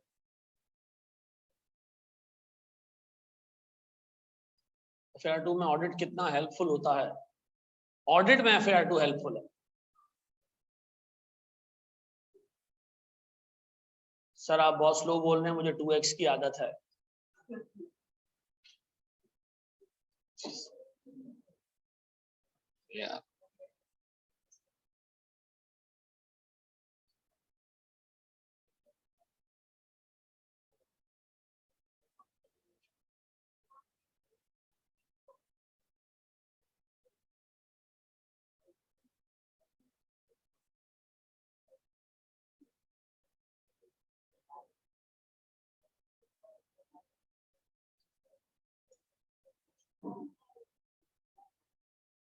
बड़े मेरे बच्चों आगे, चलो चलो चलो चलो, बेहतरीन कॉम्बिनेशन है सबूर भाई, बेहतरीन कॉम्बिनेशन है ये। प्रेजेंटेशन के बाद क्या लिखा है, प्रेजेंटेशन करेंसी। मेरे बच्चों अब मुझे अगले 10 मिनट तुम लोग के चाहिए, बहुत सुकून वाले, तसल्ली वाले। अब हम कोर स्टैंडर्ड में घुसने जा रहे हैं। अच्छा, एक बच्चे ने और पूछा सर आईएएस और आईएफआरएस में क्या फर्क है, इसको भी जरा समझ लो, सुनो जरा गौर से। सर ईयर 2001 तक जितने अकाउंटिंग स्टैंडर्ड बने उनको नाम दे दिया गया आईएएस, इंटरनेशनल अकाउंटिंग स्टैंडर्ड्स। ऐसा 2001 के बाद नाम चेंज हो गया और उसके बाद जो स्टैंडर्ड्स आए उनको नाम दिया गया आईएफआरएस। ऐसा तो आईएएस और आईएफआरएस में क्या फर्क है, कोई फर्क नहीं है। आईएएस पुराने वाले स्टैंडर्ड है, जो पुराने बन गए उनको आईएएस का नाम दे दिया, और जो नए बन रहे हैं उसको सर आईएफआरएस है, इंटरनेशनल फाइनेंशियल रिपोर्टिंग स्टैंडर्ड। उन्होंने कहा अकाउंटिंग के अलावा रिपोर्टिंग भी है इसके अंदर, नोट्स वोट्स भी बनाने पड़ते हैं। जैसे लास्ट पेपर में FAR1 में IAS 16 का नोट आया था, PP का, ऐसा 40 का भी नोट आया था, ऐसा। अच्छा मुझे एक चीज ये बताओ, ये थे IAS, एक चीज होती है SIC, ये क्या है, ये भी आपके कोर्स में SIC 32। SIC का मतलब ये होता है कि अकाउंटिंग स्टैंडर्ड में एक चीज नहीं है, एक ऐसी ट्रांजैक्शन हो गई जिसका अकाउंटिंग स्टैंडर्ड में डायरेक्ट रेफरेंस नहीं मिल रहा। मिसाल के तौर पर सॉफ्टवेयर एक इंटेंजिबल है, उसकी अकाउंटिंग कहां मिलेगी, IAS 38 में। एक वेबसाइट हमने बना दी, अब क्या वेबसाइट एक इंटेंजिबल है या नहीं, लोग चले गए ISB के पास। ISB कौन है, जो स्टैंडर्ड्स बनाता है। उसको कहा भाई हमें ना वेबसाइट हमने बनाई है, हमें ये पता नहीं चल रहा कि ये इंटेंजिबल है या नहीं है, हम स्टैंडर्ड पढ़ रहे हैं, हमें कुछ समझ नहीं आ रहा। उन्होंने कहा, उन्होंने भी स्टैंडर्ड पढ़ा, उन्होंने कहा यार सही कह रहे हो, वेबसाइट इसमें कवर नहीं हो रही है, एक काम करते हैं हम एक मीटिंग करते हैं, अपने सारे मेंबर्स को बुलाते हैं, हमारे 13 मेंबर्स हैं, हम बुलाते हैं उनको, बैठ के मीटिंग करते हैं और ये डिसाइड करते हैं कि इसका करना क्या है। तो ISB ने एक मीटिंग की और उस मीटिंग के जो मिनट्स हैं वो कहलाते हैं SIC, स्टैंडिंग इंटरप्रिटेशन कमेटी। ठीक है जी, क्या कहलाती है, स्टैंडिंग इंटरप्रिटेशन कमेटी। ये छोटा स्टैंडर्ड होता है, ठीक है, इसमें एक ही पॉइंट होता है, एक ही अकाउंटिंग इशू के ऊपर ये क्रिएट होते हैं। ये मुकम्मल स्टैंडर्ड नहीं होते, लेकिन किसी स्पेसिफिक अकाउंटिंग इशू के ऊपर, जैसे आपके कोर्स में एक SIC है, कौन सा, SIC 32, जो किसके ऊपर है sir, sir development of website, उसकी अकाउंटिंग के ऊपर है। ठीक है जी, फिर सर सर SIC का नया नाम क्या है, 2001 तक जो आते थे उसको SIC कहते थे, अब क्या आते हैं, अब आते हैं IFRIC, international financial reporting interpretation committee. ठीक है जी, SIC की जगह अब क्या नाम हो गया इसका। अब बताओ SIC या IFRIC अगर हम उठाएं तो उसमें कितने अकाउंटिंग इश्यूज होंगे, 25 या 30,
आ गई आवाज,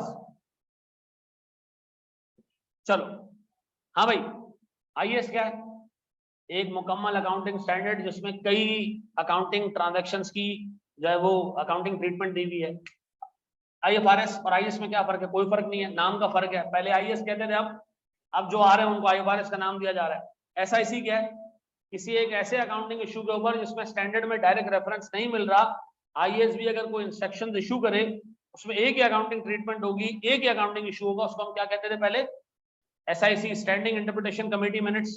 अब वो क्या कहलाते हैं, IFRIC, international financial reporting interpretation committee. पक्का, अब आओ जरा दोस्त, आपके कोर्स में एक SIC है, एक इफ्रिक है, दो चीजें आपके कोर्स में। जो IS 1037 है उसमें एक इफ्रिक छुपा हुआ है अंदर, और उस इफ्रिक का नाम है इफ्रिक 1। ठीक है जी। अब आए जरा दोस्त दोबारा, आपको ये नहीं पूछेगा कि IS क्या है और इफ्रिक क्या है। FAR2 के लिए IFRS लेने पड़ेंगे, ले लो तो बेहतर है।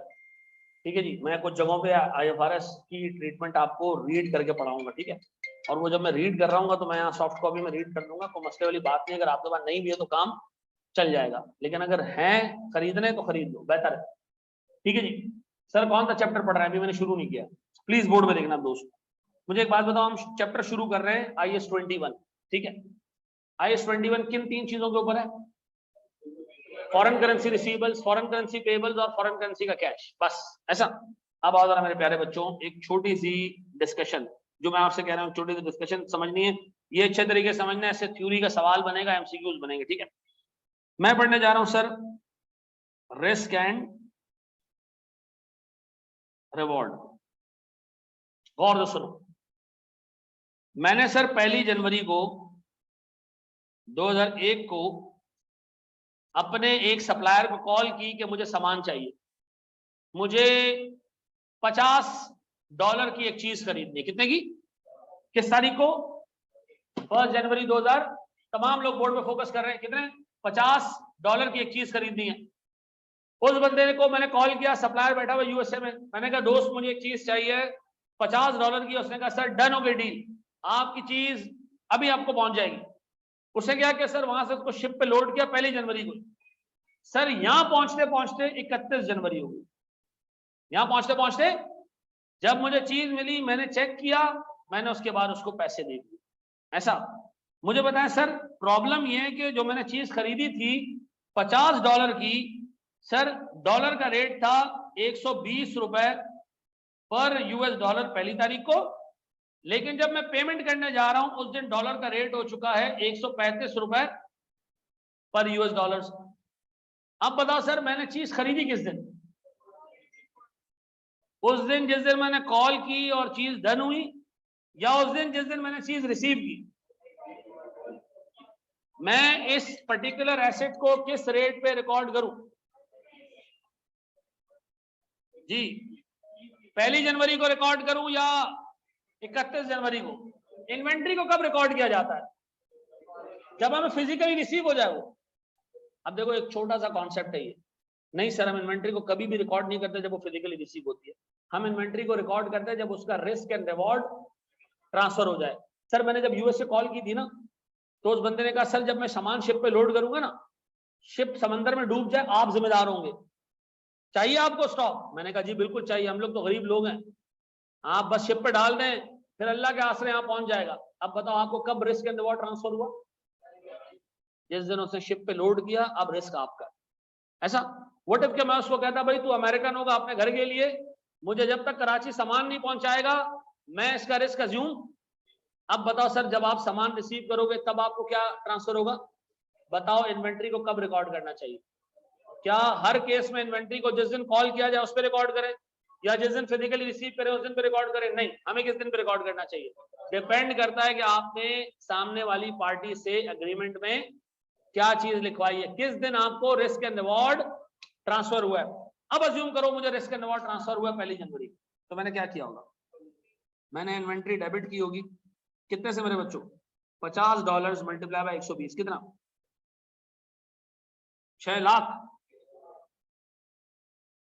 ये जो 600 वाली कॉम है, 6 लाख वाली कॉम है ना, ये दोनों ही लानती है यार। कैलकुलेटर यूज कर लो भाई, इतना बड़ा थोबड़ा यूज क्यों कर? कैलकुलेटर क्या खुजाने के लिए रखा हुआ है क्या? और पेबल कितने से?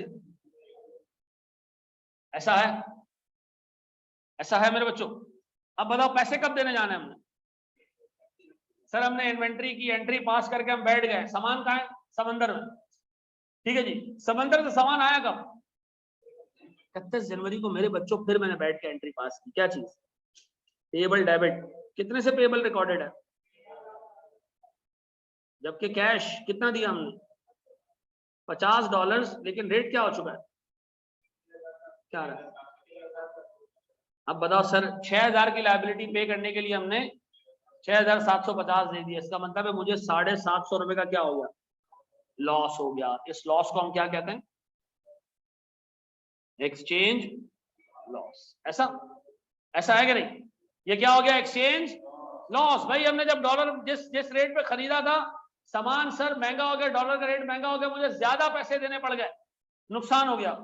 मुझे बताओ मुझे रिस्क एंड रिवॉर्ड कब ट्रांसफर हुए, 1 जनवरी को। लेकिन अगर मैं उसको ये कहता कि जब सामान यहां आएगा तब मैं इसका रिस्क एंड रिवॉर्ड अज्यूम करूंगा, तो मैं किस दिन इन्वेंट्री बुक करता, 31 जनवरी को। सर अगर मुझे इन्वेंट्री को 31 जनवरी को बुक करना पड़ता तो मैं 31 जनवरी को एंट्री पास करता, इन्वेंट्री डेबिट 50 इंटू 135 कितना होता है।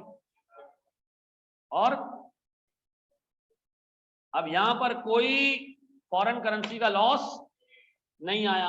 तो मुझे एक बात बताओ, अगर मैं फॉरेन करेंसी की अकाउंटिंग कर रहा हूं तो क्या मुझे ये जानना जरूरी है कि रिस्क एंड रिवॉर्ड कब ट्रांसफर होता है, ये जानना जरूरी है कि नहीं है। अगर आप किसी सप्लायर से इन्वेंट्री मंगवा रहे हो या किसी कस्टमर को इन्वेंट्री बेच रहे हो तो ये जानना आपके लिए बहुत जरूरी है कि रिस्क एंड रिवॉर्ड किस डेट पे ट्रांसफर हुए। मुझे बताओ अगर मैं ये यूएसए वाले बंदे से रुपयों में काम कर रहा होता और मैं सर उससे 6000 रुपए 7000 रुपए में डील कर लेता तो फर्क नहीं पड़ता, क्योंकि उसमें कोई फॉरेन करेंसी लॉस अराइज नहीं होता। ये कब अराइज होगा, जब फॉरेन करेंसी में ट्रांजैक्शन होगी। फिर रिपीट कर, कब ट्रांसफर हुए, हाँ सर, क्योंकि इससे फर्क पड़ता है सर कि हमने इन्वेंट्री को किस वैल्यू पे रिकॉर्ड करना है और हमने एक्सचेंज गेन और लॉस को किस अमाउंट के ऊपर रिकॉर्ड करना है। ये बात समझ आती है। अब सुनना लिखोगे नहीं, बिल्कुल सुकून से एक चीज सुनना सर, गौर से सुनना। मैं आपके सामने 4 केसेस रख रहा हूं,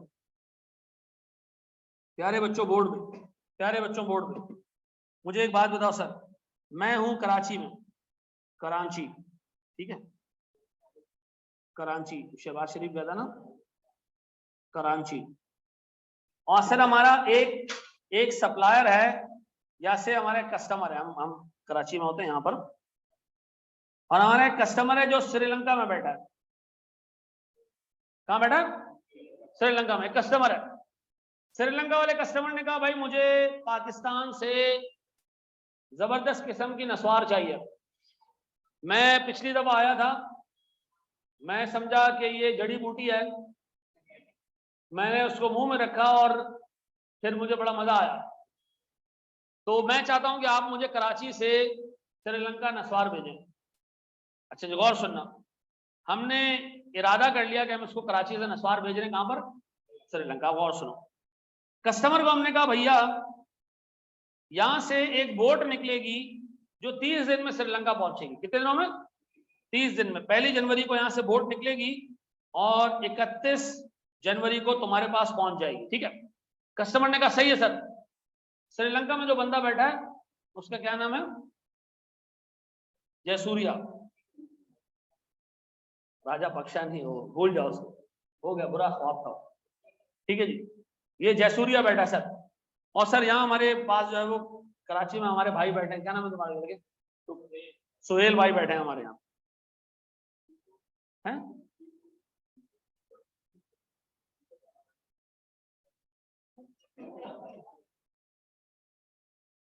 यार अल्लाह के वास्ते क्लास में नहीं करो सर, एग्जामिनर का बताएं कि कब risk and reward transfer, exam में बता रहा हूँ, अगर एग्जामिनर ना बताए, वो ये नहीं बताऊंगा एग्जामिनर बताएगा कैसे। सुहेल भाई ने जयसूर्या को कहा कि भाई मैं सामान इधर शिप पे डाल दूंगा, आप जानो, आपका काम जाने, दरमियान में शिप डूबेगी, नुकसान किसका है, जयसूर्या का, सुहेल का नुकसान नहीं। मुझे एक बात बताओ, ऐसी टर्म्स को हम कहते हैं फ्री ऑन बोर्ड, क्या कहते हैं, FOB। अगर एग्जामिनर आपसे कहे कि हमने गुड्स बेचे हैं FOB टर्म्स पे, किस पे, इसका मतलब है हमने रिस्क एंड रिवॉर्ड कहां ट्रांसफर कर दिए, 1 जनवरी को। किस जगह पे, सप्लायर के पोर्ट पे रिस्क एंड रिवॉर्ड ट्रांसफर, किस पे, सप्लायर के पोर्ट पे, यहीं पे रिस्क एंड रिवॉर्ड ट्रांसफर। ऐसा। अब मेरा एक सवाल है, ये ट्रांजिट के पैसे कौन पे करेगा, रस्ते के, सर रस्ते के पैसे भी कस्टमर पे करेगा, क्योंकि उसने रिस्क कहां अज्यूम कर लिया, किस जगह पे जयसूर्या ने कहा ये सामान मुंजवा, जयसूर्या भाई सिंधी नहीं है, ठीक है जी सर, 1 जनवरी को, ऐसा 1 जनवरी को जयसूर्या भाई ने कहा इल्ले सामान हमारा, तो सर बताएं आगे ट्रांजिट के पैसे कौन देगा? जयसूर्या देगा। कस्टम से क्लियर कौन करवाएगा? जयसूर्या ने कहां पर सामान खुद अज्यूम कर लिया ये मेरा है।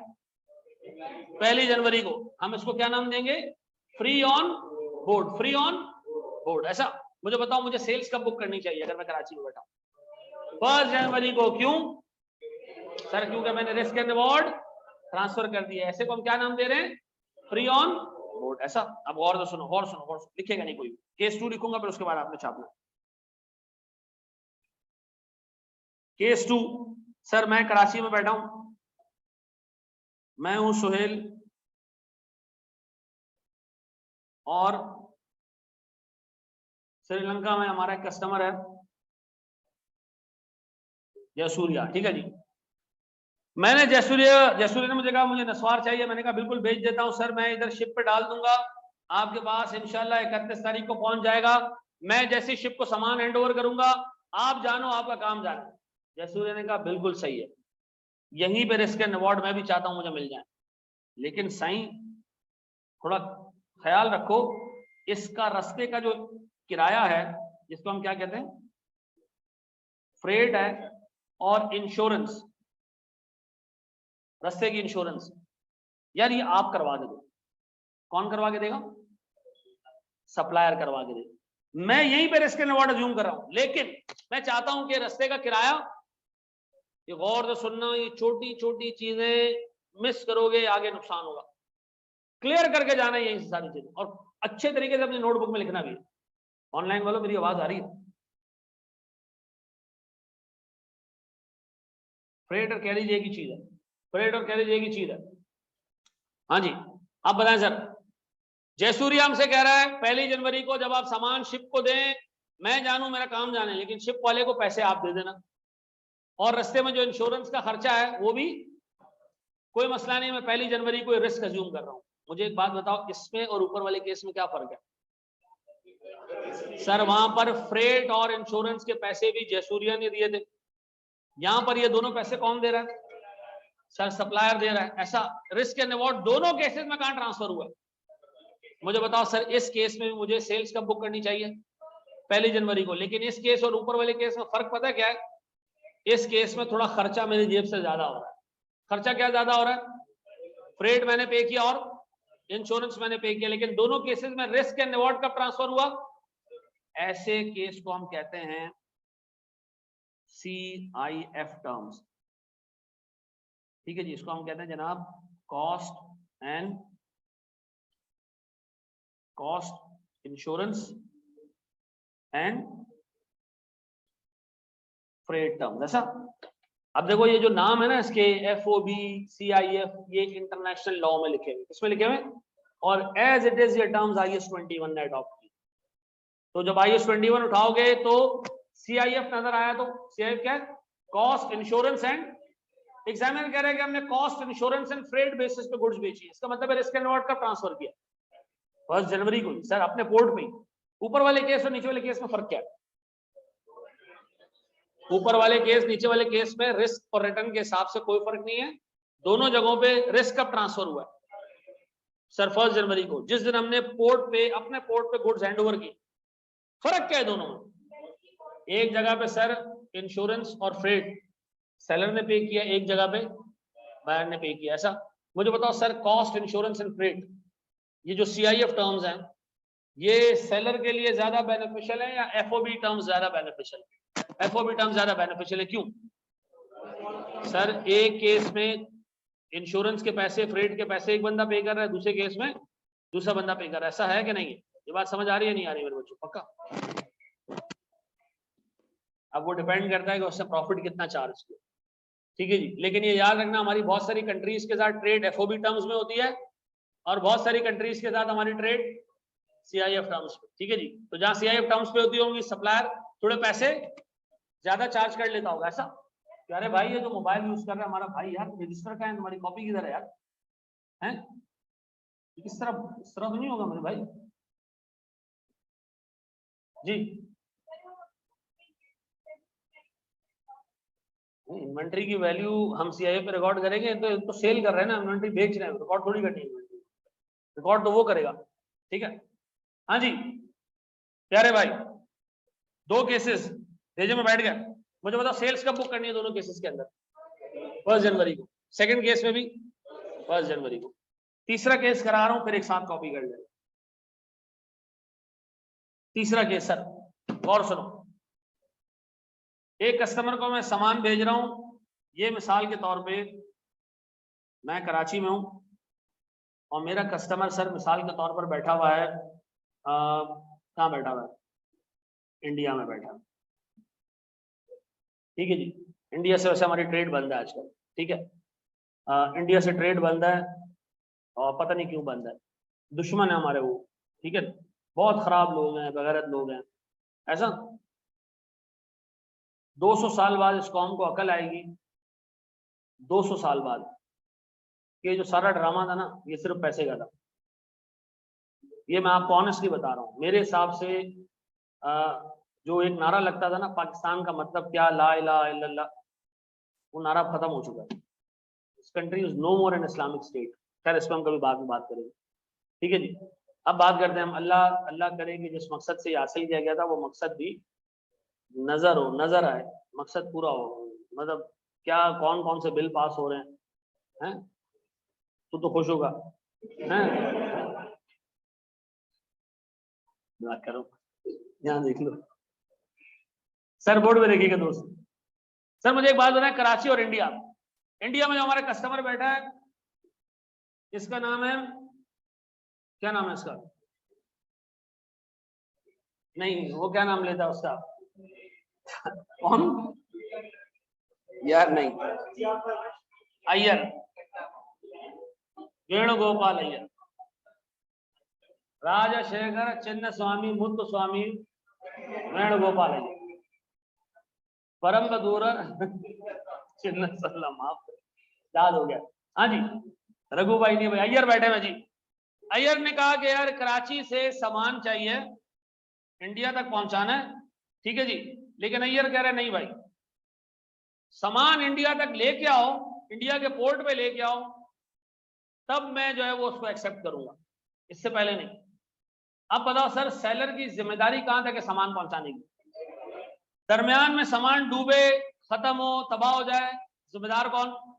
सेलर। अब बताओ सेलर ने रिस्क एंड रिवॉर्ड कब ट्रांसफर किया? बायर के पोर्ट तक ले जाके। तो सेल्स कब बुक करनी चाहिए? यहां पर। ऐसा है, इसको हम कहते हैं डिलीवरी एट टर्मिनल। क्या कहते हैं हम?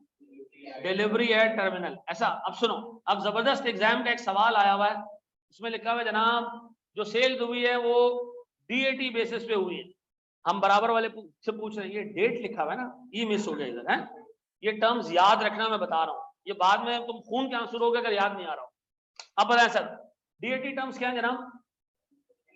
कि आपने कस्टमर के पोर्ट तक ले जाना है और वहां सामान ड्रॉप करना है, तब वो रिस्क एंड रिवॉर्ड एक्सेप्ट करेगा।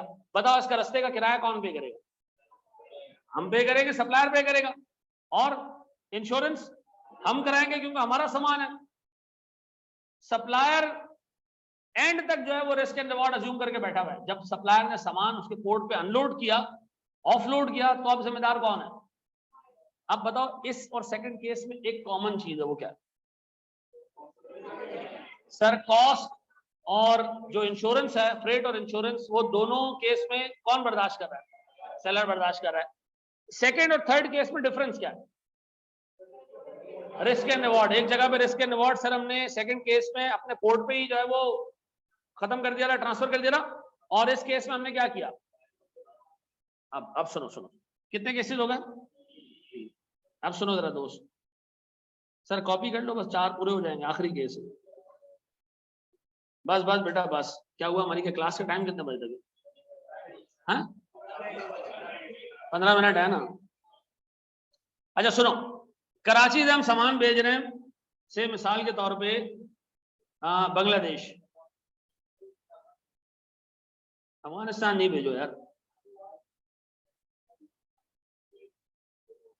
छोड़ दो, सारा सामान पाकिस्तान का ले गया अफगानी। जो बचा है अभी इनको भेज देते, बंगालियों को भेज देते। बंगालियों ने हमें सामान भेजा है, लानत है यार हमारी जो है वो इकोनॉमी के ऊपर, और हमारे जो बहुत जबरदस्त किस्म के जो थिंक टैंक है, जो बंगालियों को इंसानी दर्जे से भी 2 दर्जे नीचे रखती थी, उन सब पे लानत हो, उनकी सोच पे लानत। बंगालियों की एक हिस्ट्री है कि बंगाली के अगर 12 बच्चे होते हैं 6 सैलाब ले जाती है, उसके बावजूद उन्होंने इतने, उनके पास जो एरिया है वो इतना नेचुरल कैटास्ट्रोफी से जो है वो अफेक्टेड है, वो हमेशा अफेक्ट होता है, लेकिन उनकी इकोनॉमी पाकिस्तान से ज्यादा अच्छी है। ठीक है जी। तो ये जो हमारे बोंगोली बाबू बैठे हैं, इन्होंने कराची से सामान मंगवाया, इन्होंने मंगवाई एक बोतल शहद, शहद की बोतलें मंगवाई, किन्होंने? बंगालियों ने। अब सुनो, शहद की बोतल, बंगाली ने कहा यार हमारे ना पोर्ट पे अगर आप शहद की बोतल उतारोगे ना, पता नहीं कस्टम वाले अलाउ करें ना करें, तो मैं तो अपने पोर्ट पे भी रिस्क एंड रिवॉर्ड अज्यूम नहीं करूंगा। तो हमने बंगाली को कहा फिर क्या करें? बंगाली ने कहा यार पोर्ट से क्लियर करवा के रोड तक ला के दो, रोड पे ले आओगे ना तो मैं रिस्क एंड रिवॉर्ड अज्यूम करूंगा, क्या पता बोतल पकड़ ले लो। ये तो बांग्लादेश है ना, यहां थोड़ी शहद निकलेगा इसमें से, तो पाकिस्तान में जो शहद निकल आया बोतल में से है। अब सुनो जरा दोस्त, अब मुझे एक बात बताओ, मैंने पोर्ट तक, इसके पोर्ट तक सामान पहुंचा दिया, ये अब भी रिस्क एंड रिवॉर्ड अज्यूम नहीं कर रहा, ये कह रहा है मुझे कस्टम भी क्लियर करवा के दो। अब बताओ कस्टम ड्यूटी भी किसने पे की? सेलर ने पे की, और सर बाहर रोड पे निकाल के बंगाली को कहा आप ले जा। अब बताओ सर रिस्क एंड रिवॉर्ड कहां ट्रांसफर हुआ? रोड पे ट्रांसफर हुआ। अब इसका मतलब ये कि सर हमारे पास ये कहलाता है डिलीवरी ड्यूटी पेड, ये डीडीपी। हाँ जी। अब बताओ सबसे लेट रिस्क एंड रिवॉर्ड कहां ट्रांसफर हो रहा है? तीसरे केस में ट्रांसफर हो रहा है। ठीक है जी, चौथे केस में, सॉरी, वो भी कहां पर? रोड पे जाके। अच्छा ये किस केसेस में होता है? ये उस केस में होता है जब बायर अनसर्टन होता है कि उसकी कस्टम अथॉरिटीज इस पर्टिकुलर गुड को कॉन्फिस्केट तो नहीं कर लेगी, बाहर आने देगी या नहीं देगी। कितने लोगों ने अली एक्सप्रेस से सामान खरीदा? अली एक्सप्रेस इस पॉलिसी पे चलती है। अली एक्सप्रेस का अगर सामान आपके घर तक नहीं पहुंचा ना, तो वो आपको पैसा रिफंड करेगी। अली एक्सप्रेस जो चाइना की वेबसाइट है, उससे आप सामान खरीदो, नहीं मिला आपको, आप डिस्प्यूट डाल दो भाई मुझे सामान नहीं मिला, वो क्या करेंगे? आपको पैसे वापस कर देंगे। वो ये नहीं कहेंगे कि यहां से जो जहाज उड़ा था तो रिस्क एंड रिवॉर्ड ट्रांसफर हो गया था, नहीं। आपको पता है ना पाकिस्तानी कस्टम माशाल्लाह जबरदस्त, कस्टम से माशाल्लाह हमेशा हमें जो है वो मौलवी मिले हमेशा। पाकिस्तानी कस्टम में जो सामान आता है ना, 90-95% हकदारों को मिल जाता है जिनके पास जाना चाहिए। 10% पे कस्टम अफसरों का तो हक बनता है ना कि वो अपने पास रख लें। ऐसा है कि नहीं? वो अपने पास रख लेते हैं, आप कुछ भी मंगवा लो, ठीक है जी, वो अपने पास रख लेंगे। तो मेरे ऐसा बहुत सारा सामान आता है लेकिन रस्ते से ही चार्ट, फिर हम क्या करते हैं सर? उसको डिस्प्यूट क्लेम करते हैं। अब बताओ हमारे पास कितने केसेस हैं सर? फ्री ऑन बोर्ड और सीआईएफ और डिलीवरी एट टर्मिनल और डिलीवरी ड्यूटी पेड। अब मुझे एक बात बताओ सर, रिस्क और जो सुनना मेरे बच्चों, समरी इसकी पूरी, risk and reward sir, freight, फिर इंश्योरेंस एंड ट्रांजिट और कस्टम ड्यूटी। मेरे बच्चों एफओबी बेसिस पे रिस्क एंड रिवॉर्ड कब ट्रांसफर होता है? सेलर के पोर्ट पे। कहां पर? सेलर के पोर्ट पे। कहां पर? सेलर के पोर्ट पे। कब सेल्स बुक करनी चाहिए सर? जिस दिन सेलर सामान शिप को हैंड ओवर करे, रुक जाना भाई, उसी दिन सेल्स बुक कर ले। फ्रेट कौन पे करेगा? बायर। इंश्योरेंस कौन पे करेगा? बायर। कस्टम ड्यूटी कौन पे करेगा? बायर। ऐसा सीआईएफ टर्म्स में रिस्क एंड रिवॉर्ड सेलर की पोर्ट पे। फ्रेट कौन पे करेगा सर? सेलर। इंश्योरेंस कौन पे करेगा? सेलर। लेकिन कस्टम ड्यूटी बायर पे करेगा। Delivery at terminal sir, buyer के पोर्ट पे।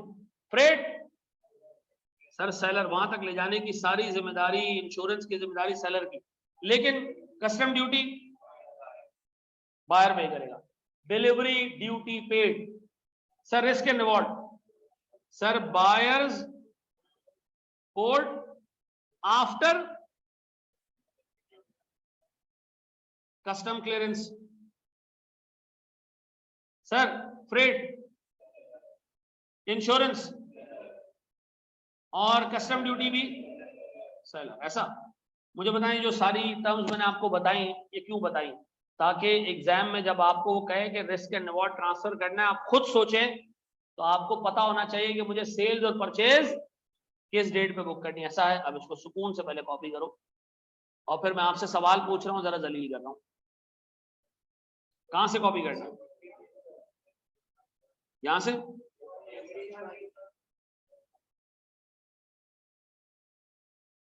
FR और ऑडिट साथ साथ पढ़ सकते हैं? हाँ बिल्कुल।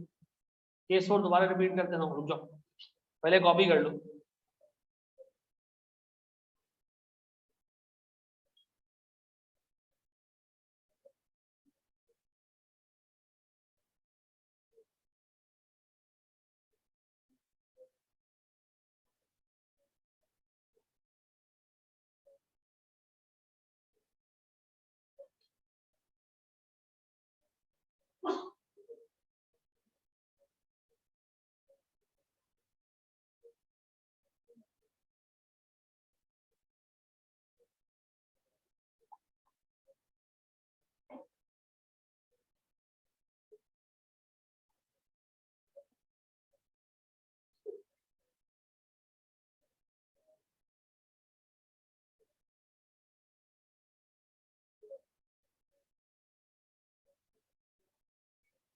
चले जी, अलग से कॉस्ट का क्या मतलब है? अलग से कॉस्ट क्या? Scroll down, cost insurance and freight.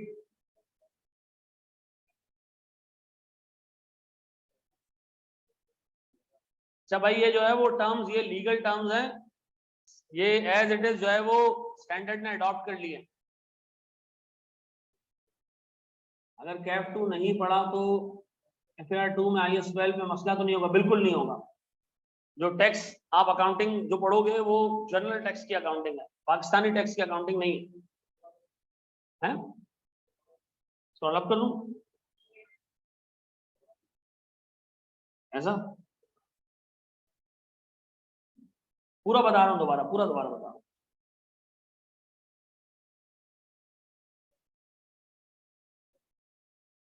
देखो मेरी एक रिक्वेस्ट है यार, ये छोटी छोटी चीजें जितनी भी कवर करते जाओ ना, घर जाके इसको एक दफा देख लेना, ठीक है? ये जो चार्ट बना दिया ना मैंने समरी, बस ये भी याद कर लिया तो तुम्हें चीजें याद रहेंगी। ये किसी न किसी MCQ में आ जाएगा, सवाल में आ जाएगा, तो चीजों को लूज नहीं छोड़ना, पक्का?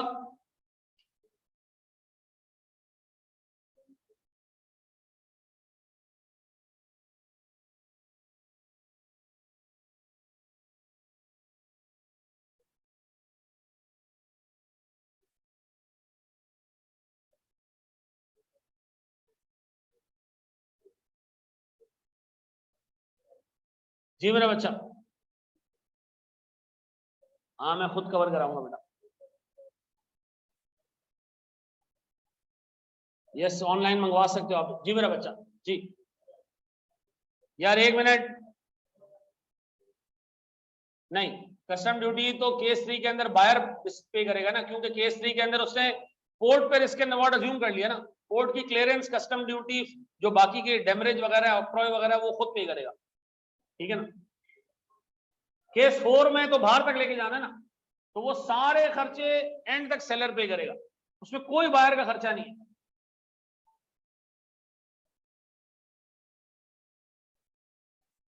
हाँ दोनों में होंगे, बिल्कुल नहीं होंगे।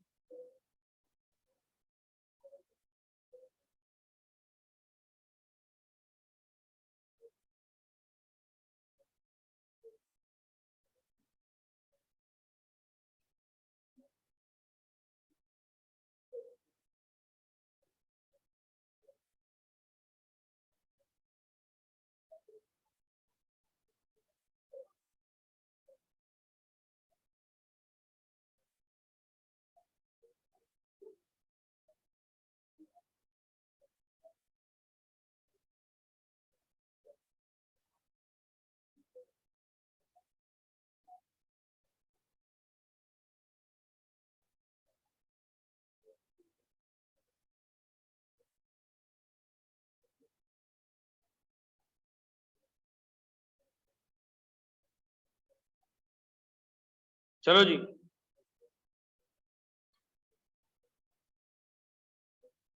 बढ़े हम आगे। केसरी,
शाबाश बेटा, इसको कॉपी कर लो जरा जल्दी यार।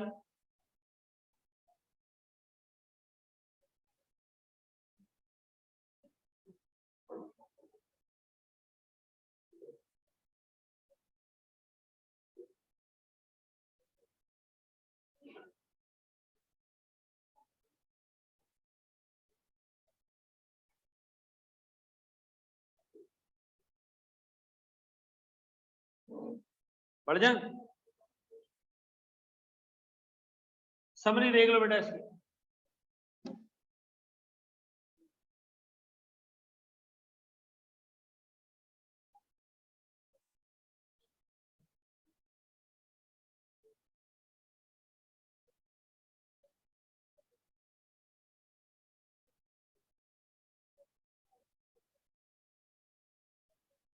अयान, क्लास के बाद बात करते हैं बेटा, रुक जाओ। केस 3 शो,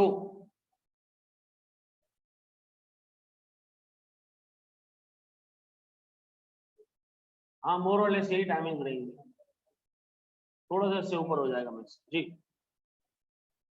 बढ़े,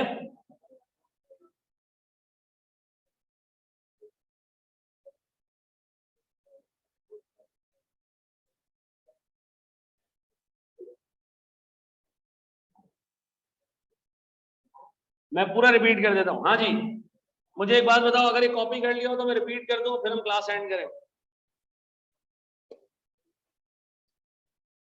चलो जी, डन। शाबाश शाबाश, इतने दिनों के बाद क्लास में बैठे हो, थोड़ा सा मुश्किल हो रही होगी तुम लोगों के लिए, लेकिन अभी थोड़े टाइम में आदी हो जाओगे। हैं, ये नहीं होगा कि कम हो जाएगा, आदी हो जाओगे।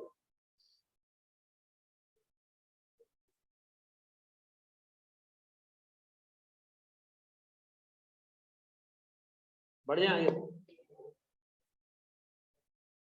तुम में से कितने लोग बाटवा मेमन है? तुम लोग की तो रोज वैल्यू बढ़ रही है भाई, हैं? अभी है कल्चर, खत्म हो गई है? नहीं अभी तू बाटवा है, तू नहीं। एक बड़ा मशहूर टीचर है सीए का, वो बाटवा मेमन है। मैं नाम नहीं बताऊंगा, वो ढूंढो। उससे मैंने एक दिन पूछा, मैंने कहा भाई क्या ऐसा सीन है? कहता हाँ बिल्कुल है।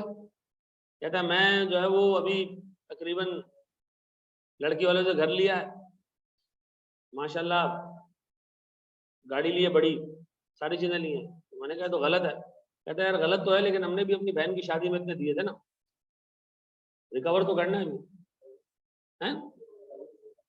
बैलेंस नहीं हुआ ना, वो लड़का चार्टर्ड अकाउंटेंट है, जो बहनोई था वो कोई हल्का फुल्का होगा, तो इतने पैसे नहीं देने पड़े, तो चार्टर्ड अकाउंटेंट बना के सही पैसा पीट लिया इन्होंने।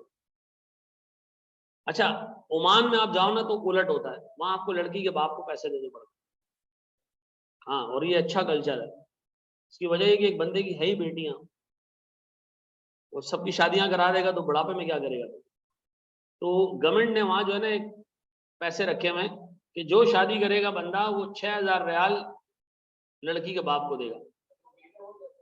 हाँ, तब भी 6000 रियाल आपको लड़की के बाप को देने। तो लोगों ने जो बैंकों से लोन लिया ना, यही है loan for marriage, loan for marriage, loan for marriage.